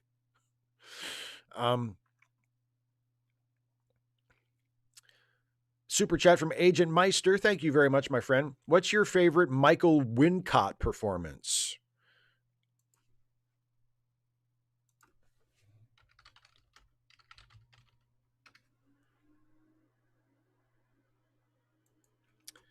Let's see. Oh, he was Guy of Gisborne in Robin Hood, Prince of Thieves. Definitely that. Definitely that. 255 AD says, can you think of any instances of a writer who makes really problematic content, but they seem to be good people otherwise in their life?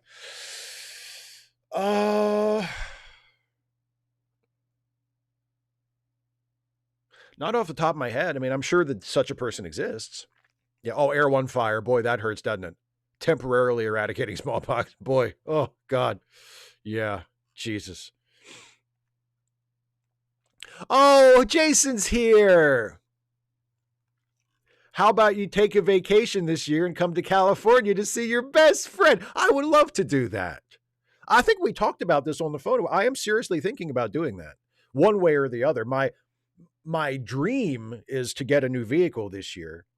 I've been looking at Broncos and pricing Broncos. I do think I want to get a new Bronco this year. And I would love to break that baby in by taking a cross-country road trip and driving all the way to Sacktown to see my best friend.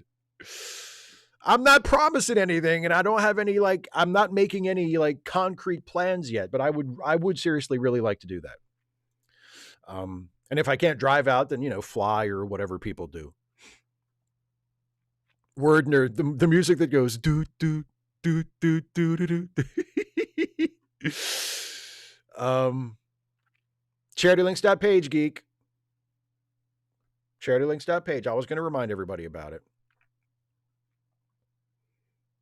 You know what I should do is I should drive down to Georgia and pick up Dana.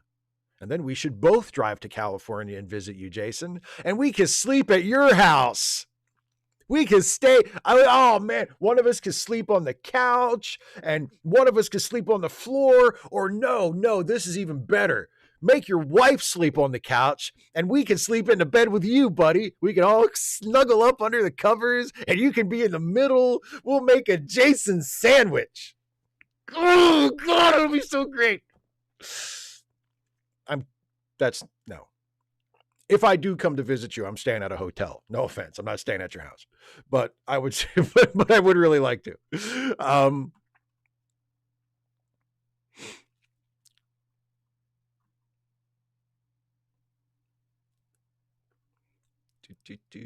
Kirok says, I'm in the double episode where Simone is investigating the Webster killer and this ruthless detective has him kicked off even though he doesn't.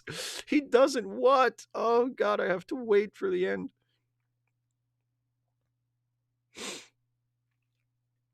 Sack of tomatoes. Word nerd said it. I guess you're right, Jason. People do call it that. Jason told me people call Sacramento sack of tomatoes, and I was like, what the fuck is that? But apparently that's true. Okay, part 2 of Kirok's question. Thank you very much.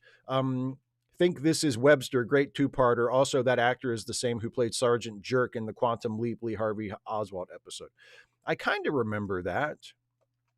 That episode. But like I said, it's been a while. Dana, no, you're not Jason's best friend, but you are a former cast member of our podcast before you quit, before you walked out on us,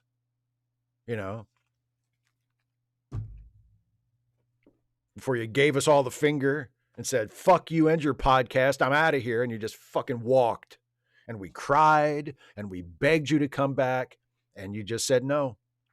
You just said no. Whatever.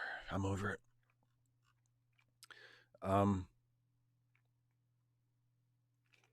Bill Rotkus 2066 says, what do you think of the Picard Nexus theory that he never escaped the Nexus and all the movies and shows that include him since is just him living his best life? I mean, I guess that's something that you can just make up if you want to believe that. There's absolutely no evidence whatsoever in any of the films for that. But if you choose to believe that for your own reason, I guess that's fine. I don't really see how that improves any of the movies, but sure, if that's what people want to think. Rust Belt Expedition says hello from a former fellow Marylander. Lived near Cumberland from 1970 to 1977, and I'm glad I'm not there anymore. The rest of the state is pretty cool, though. the last time I was in Cumberland, which is a while ago, I thought, this place reminds me of Hagerstown. So I agree, it was pretty bleak. I can understand why you'd be happier somewhere else. But yes, Maryland as a whole, like the state in general, I love Maryland. I love Maryland.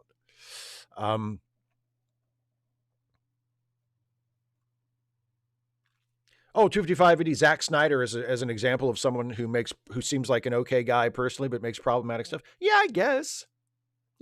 Maybe. Eli Balin says all of Star Trek takes place in the St. Elsewhere Kids snow globe. There you go. Yeah. So maybe Picard is in the Nexus inside the snow globe. Maybe that's the explanation. Yeah, Cyrano, I was thinking that too. Cyrano Johnson says if the Picard series is him living his best life, that would be really depressing. Yeah, like some really, not only is the Picard series like of poor quality, in my opinion, as a show, but like some fucked up shit happens to Picard after Generations. Kirog with another super chat. Not to worry, Steve. Simone retakes the case and gets the confession. But I also loved how Andy stood by his new partner during this trying time. Whew. For a second, I was worried that he wouldn't get the confession. Daryl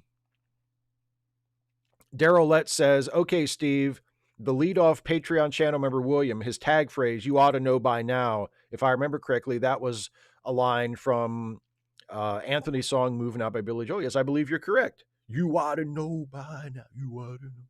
You can pay Uncle Sam with the overtime. At least he can polish the fender.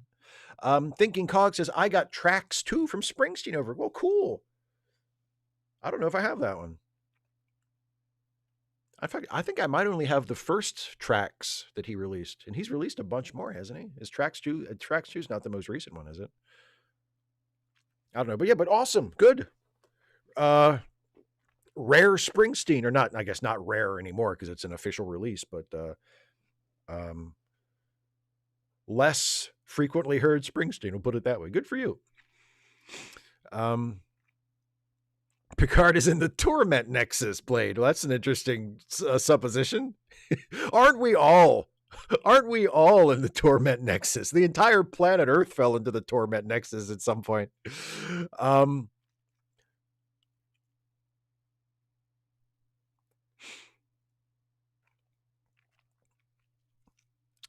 Gareth McKee said, you recently answered a question about a mixed Star Trek ship crew. You were not a fan, but I would like to see Kirk as captain and Riker as number one, a fight over a girl every week. I mean, that could be like a sitcom. That could be a sitcom, or,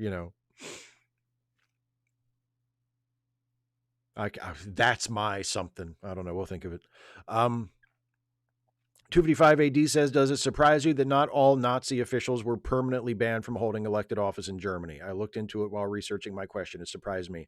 I mean, it's a little surprising, but I mean, human nature, right? Or humanity, somebody's always going to think of an excuse or why this should be an exception or whatever, and I don't really know what the exceptions were, but I mean, it surprises me, but then again, I guess it doesn't really, it's like, oh, what else would you expect?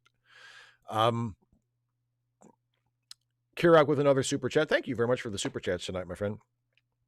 Also, not sure who brought up the Arnie question, but come on now. Twins, Last Action Hero, 6 Day, Kindergarten Cop, Predator. He was a decent actor. I mean, look, I agree with you. And those are all good. Well, yeah, I guess they were all good performances. Yeah. I mean, he's like I said, he has a range, but as long as he stays in that range, he's good.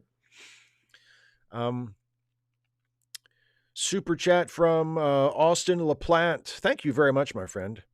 Have you ever thought about watching Stargate SG-1 or Atlantis? They're kind of like Trek, but focus mainly on the away missions, at least until they get spaceships.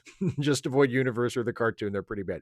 I watched the first episode of SG-1 many years ago and thought it was good, but just never got back into it. So, I mean, it's just sitting there. I'll probably watch it at some point. I haven't been like purposely avoiding it, but it's just something I've just never sat down and said, okay, I'm going to watch this, but I'm sure I'll watch it one of these days.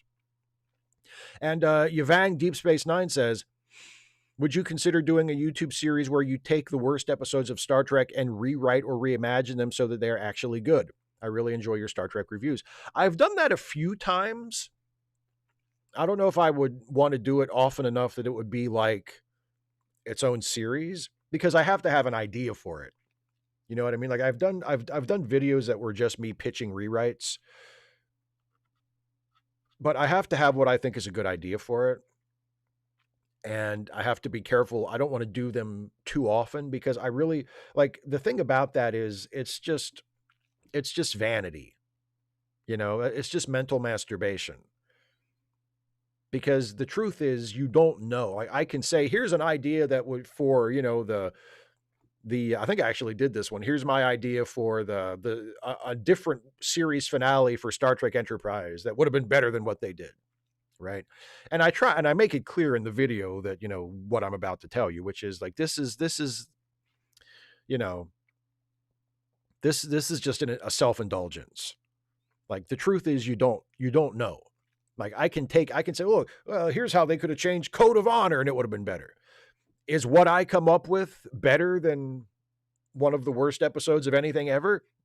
I don't know. I'd like to think so, but it doesn't exist. It's just in my head.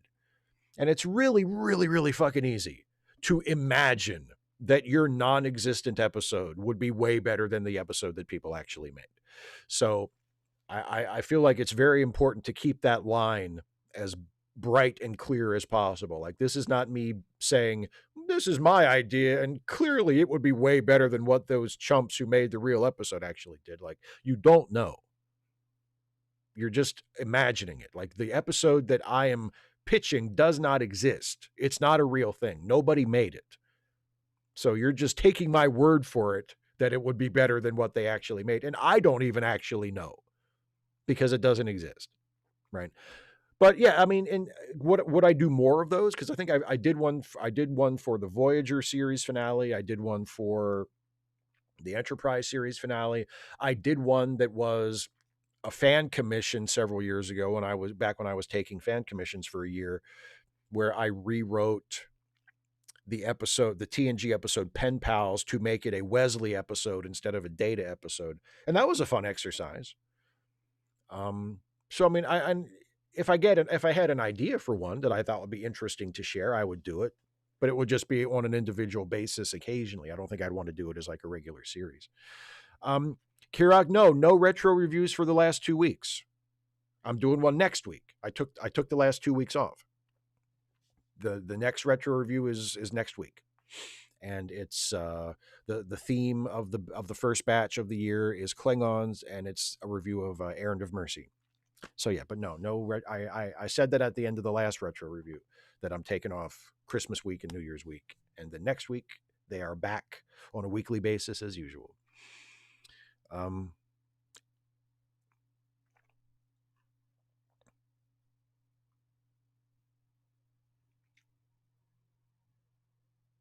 Oh, Geek, I agree with you about, yeah, Deep Space Nine. Brian says, any thoughts on a Deep Space Nine revival? Yeah, no, please don't. Please don't. I don't want to see it. I'm not interested. As Geek said in their response, Deep Space Nine is over. I love that show. It is still my favorite Star Trek show. It's over. Let it go. Stop digging up graves. Like, digging up graves is not writing. The show is over. Make a new Star Trek show. Please. Please. Don't listen to these fucking nerds that are like, I want to see what happened to Cisco. Did Cisco ever come back from the wormhole? Shut up, nerd. Shut up, nerd. Shut up, nerd. God damn it. Yeah, no, I really hope they don't do a Deep Space Nine revival. I really, really hope they don't. Oh, good night, Kara. Glad you could make it. Sinister Intelligence says, what are your thoughts on the Arecibo message? I really don't know. I mean,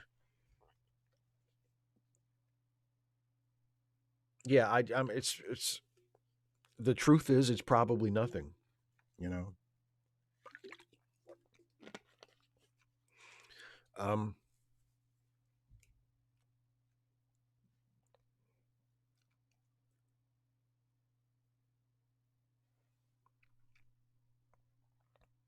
Yeah, Sereno Geek says that's why I'm an anime fan. Anime ends. Yeah.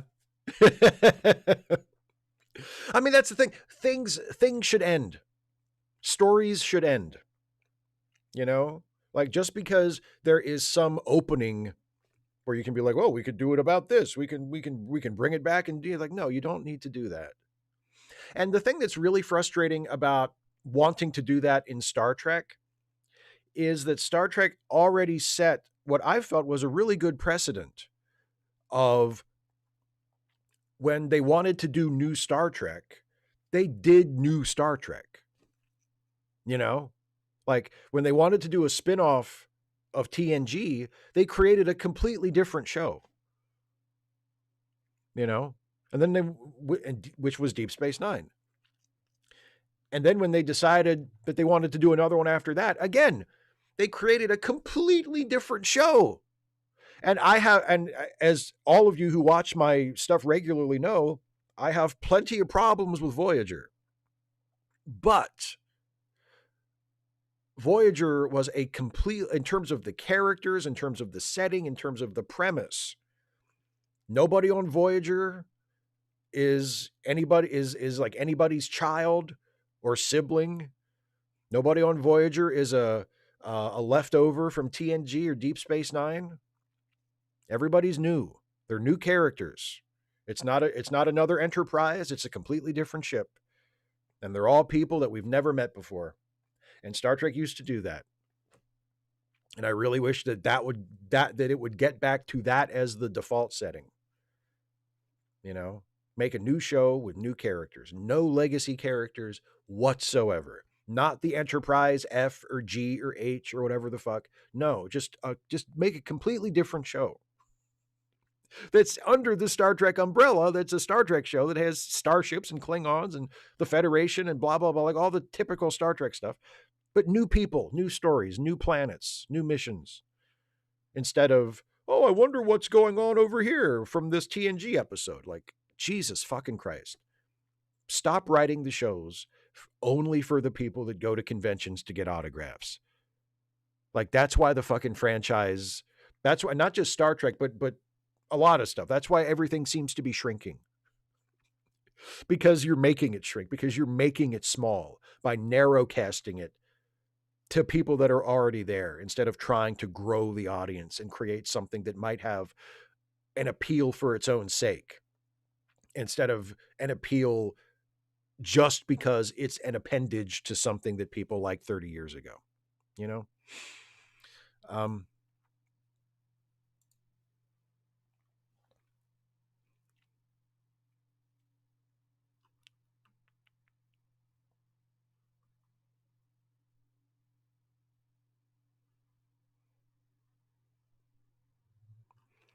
Jason says, I am currently building a model of Black Maria from Metropolis. If you could have a prop or replica of something, what would it be? I'm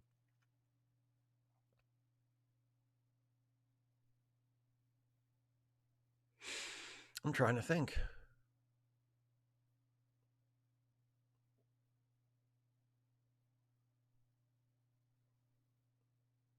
I can't really think of anything. Like, I can't really think of anything. Yeah. I'm sure there must be something, but I can't really think of anything. I don't know. Maybe like, no, I don't know. I don't really think there's anything. It sounds very Buddhist, doesn't it? I want nothing, but no, I can't. There's nothing that I'm like, oh, I wish I had that, you know? Because what would I do with it? Like I almost said, like maybe like a really high quality replica of like the Winged Eagle WWF title belt from the 80s that like Hulk Hogan and Randy Savage had, you know, that was like their world title for like 10 years. And it's everybody's favorite belt. Everybody who's like a fucking belt nerd. It'd be nice to have one of those, but like, what would I do with it? Put it up, I would hang it on the wall. Like, what would I do with it? You know? Yeah, Philip, I had the same thought. Yeah, apparently it's just for the last episode, but yes, they cast Sulu and McCoy for Strange New Worlds. Apparently they're only going to appear in the last episode. And yeah, I agree. Thomas Jane as McCoy is great casting. I agree. That's a great casting decision. Thomas Jane is Dr. McCoy. But do I want to see Dr. McCoy in Strange New Worlds even in the last episode? Not particularly. Like, are there not enough legacy characters in the show? And do we have to end the show by taking it right up to, the handoff to the, I feel like, and look, I haven't seen it yet. It might be great. I hope it is great. Like, I hope it's great. And if it is, I'm not going to, take points off because, Dr. McCoy's in it or whatever. But I mean, there must be more creative ways of ending that show besides, having Pike hand Kirk the keys at the end and go, take care of her, son. And that's like the most obvious possible ending.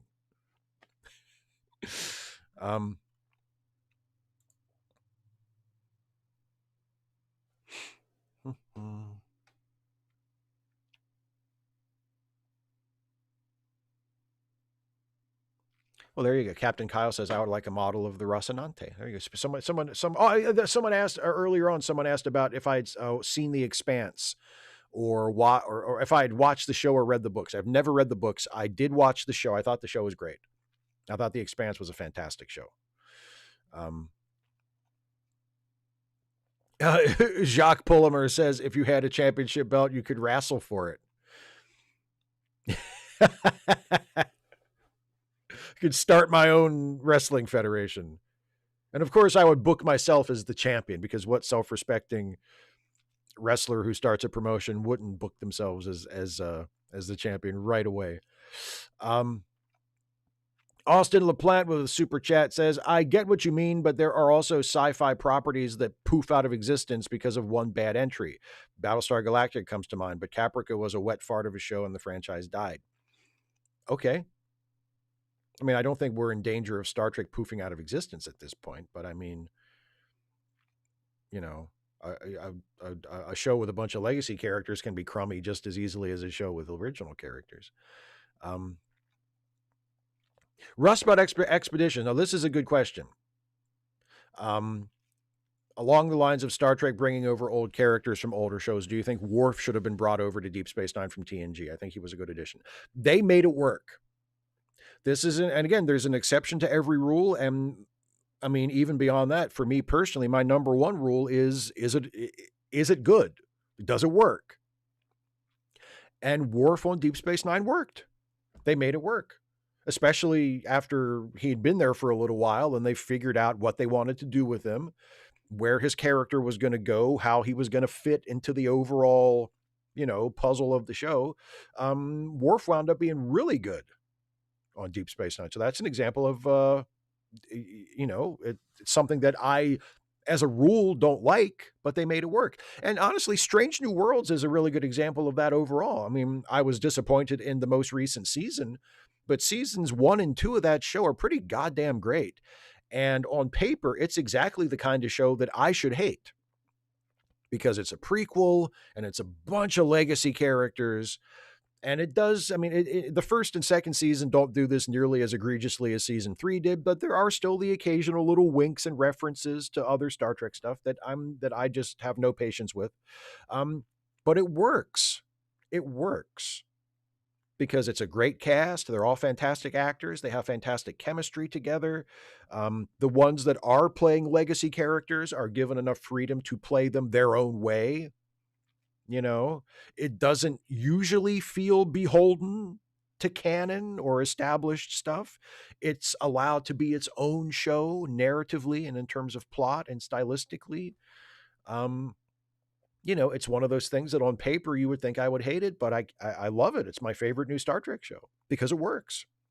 So Worf on Deep Space Nine was the same thing. Oh, bye, Dana. 255 AD said, would you want that Picard Nexus theory confirmed just to annoy those same fans who got angry because they believed the Kelvin movies were erasing all Trek aside from Enterprise? Sure. I would much rather have that Kelvin theory be confirmed, actually, because that would really fucking make their heads explode. I would love that. And I'm, in all seriousness, like, if I ever got to actually make a Star Trek show, I swear to God, I would try to sneak that in. I would do whatever I could to sneak that into a show, to have some character say some line of dialogue about how the creation of the Kelvin timeline completely obliterated the old timeline. Just to see the fucking meltdowns that would happen. Thinking Cog says, why is Prodigy so badly mistreated? It's one of the best things under the Trek name. I honestly don't know. I thought Prodigy was great too. My only guess is that it just didn't get the viewership numbers that they wanted. Enough people didn't watch it. And so it was labeled expendable, you know, and they took it off Paramount Plus because I guess the thought was, well, maybe if we sell this to another platform, it'll be a little more profitable. And they sold it to Netflix, and apparently Netflix wasn't happy with how it did either. And here we are, you know, and it sucks because I agree. It was a great show. Other than Strange New Worlds, I thought it was the best of the new Star Trek shows. I thought it was outstanding. But I guess not enough people agreed, or not enough people watched and agreed. So, you know. All right, it is almost the top of the hour, so I'm going to do my standard wrap up for the end of the show, and then I'll come back to the live chat and pick up on some final questions. So if anybody has any last questions, go ahead and throw them in the live chat, and I'll come back to them after I do my wrap up. First of all, thank you all so much for being here. I really, really appreciate you hanging out with me and watching and asking questions and, you know, just being cool people in general. If you enjoy my YouTube stuff and you would like to help me to continue doing this YouTube channel into the indefinite future, as long as I feel like doing it, as long as I'm able to do it, one of the ways you can really help me out is by becoming a financial supporter of the channel. And you can do that by going to patreon.com/Steve Shives and becoming a patron, or by clicking the join button right here on YouTube and becoming a channel member. And if you do either one of those things, one of the benefits that you can have access to is you can submit questions ahead of time for these Ask Away live streams. And those are the questions that I always answer at the beginning of every show. And any patron or member at any level of support from $1 a month on up gets the ability to do that if they want. And if for some reason you want to become a patron and a member at the same time, you can send in 2 questions if you want. So just keep that in mind. And thank you all so much for your support, whether you are a patron or a member, or if you're just tossing super chats into the chat like some folks are doing right now, which I really appreciate, or if you're not giving me any money and you just watch and enjoy the videos and maybe share them and leave comments and click the like button and all that stuff, like that really helps. And I really, really appreciate it. So in whatever form your support takes, thank you so much for it. I could not do this without you. If you enjoy the YouTube stuff that I do, don't forget that I'm also on a couple of awesome podcasts that are part of the Let Me Listen family of podcasts. There is Late Seating, the movie review podcast that I do alongside my very best friend in the whole world, Jason Harding. And we review movies and decide whether or not they deserve their reputation, whether that is good or bad. Our most recent episode of Late Seating is our review of the classic 1959 comedy Some Like It Hot, starring Marilyn Monroe and Jack Lemmon and Tony Curtis, and you can see what we think about that classic film. And also is the Ensign's Log, which is the Star Trek themed improv comedy podcast that Jason and I do alongside our friend Amanda, where we play Star Trek characters, original Star Trek characters that we have created who exist kind of in the Star Trek universe, but official canonical Star Trek stuff is sort of happening in the background while we're having our own adventures in the foreground of the show. It's a ton of fun to make and hopefully a ton of fun for you to listen to. So if you like Star Trek, if you like the Star Trek themed stuff that I do on this channel, if you like comedic Star Trek stuff, satirical Star Trek stuff, I highly recommend that you check out the Ensign's Log if you have not already done so. And links to all of these things are in the video description. Also, please don't forget to help out some friends of ours who need a helping hand. Some Random Geek has been here with us and was posting links earlier. And Geek maintains a document full of charity links and GoFundMe's and crowdfunding links, et cetera, for friends of ours who need a helping hand financially. And you can find it all at charitylinks.page. And that is linked in the video description of this live stream. And if you can possibly spare a few dollars here and there to help out some friends of ours, go check out charitylinks.page and help out one of our friends in need. We would really, really appreciate it. Now, let me turn back to the live chat for one final time. I got some super chats in here I need to talk about. Stephen Clenard says, why no Mr. Hadley in Strange New Worlds? Because I think they're actually going to have Mr. Hanky in it instead from South Park. They're going to do a Paramount crossover. Kirak with a super chat. Thank you, my friend. One of my favorite Voyager episodes is Lifeline. Eventually you will do this review, but can I cheat? And what are your thoughts? And did you like it? I honestly can't remember the episode. Oh, is that the one where he goes back to the Alpha Quadrant, where the doctor goes back? Like his program is transferred? I need to watch the episode again. Like, I honestly don't remember if I like that episode or not. I'll have to watch it again. But yes, of course, I will review it at some point. I'm not sure when. And super chat from Brian Baker. Remind everyone to start checking their voter registration. Very important for correct filing status, proper address, voting district, etc. Republicans/MAGA are going to try and steal the election. This is very important. Here in the United States, our midterm congressional elections and also state elections and local elections, we have a midterm election this year. So yes, absolutely. If you are a voter in the United States, double check your registration. Make sure that you are still on the rolls, that you haven't been kicked off, and so that when the time comes for you to vote, you will be able to vote. That is very important. And yes, thanks, Brian, for reminding me to remind everybody. And of course, we'll do some more reminders throughout the year as it becomes more and more important. But yes, that's super important. Yeah, that's right, Kirak. Thanks for the one last super chat, though. Yeah, he meets Dr. Zimmerman, right? Yeah, who is ailing.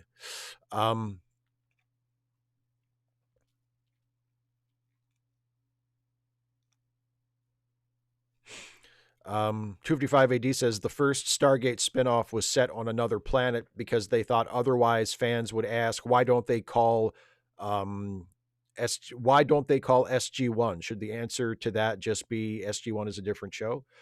Yeah, it could be. Like, there's no reason why the team established in the show would have to be just you make up new characters and say, okay, this show is about them. Problem solved.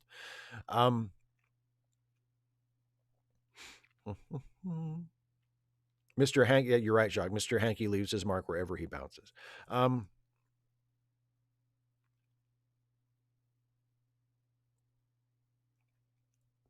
Oh, Ethan Keenan with a good question. I'll make this the last question. Ethan Keenan says, it's interesting how we've dreamed a lot about Star Trek's holodecks and rightfully decry AI slop. What are your thoughts on the difference between the two?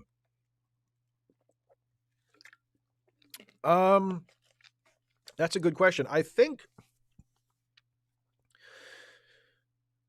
first of all, the economy of Star Trek by the time they have holodecks is a lot different. So the issue of artificial intelligence replacing like real human creatives who need to be able to sell their work or sell their labor to earn a living is no longer an issue. And also, it does seem like most of the time when people use a holodeck in Star Trek, it is as a tool to augment their imagination, not something to replace it. You know what I mean? And it's, because like usually when we see people in Star Trek use the holodeck, they're usually like making up their own stories. I mean, Deep Space Nine and Voyager introduced the idea of holo novels, but those are basically like video games. And you get the impression that those were written by people.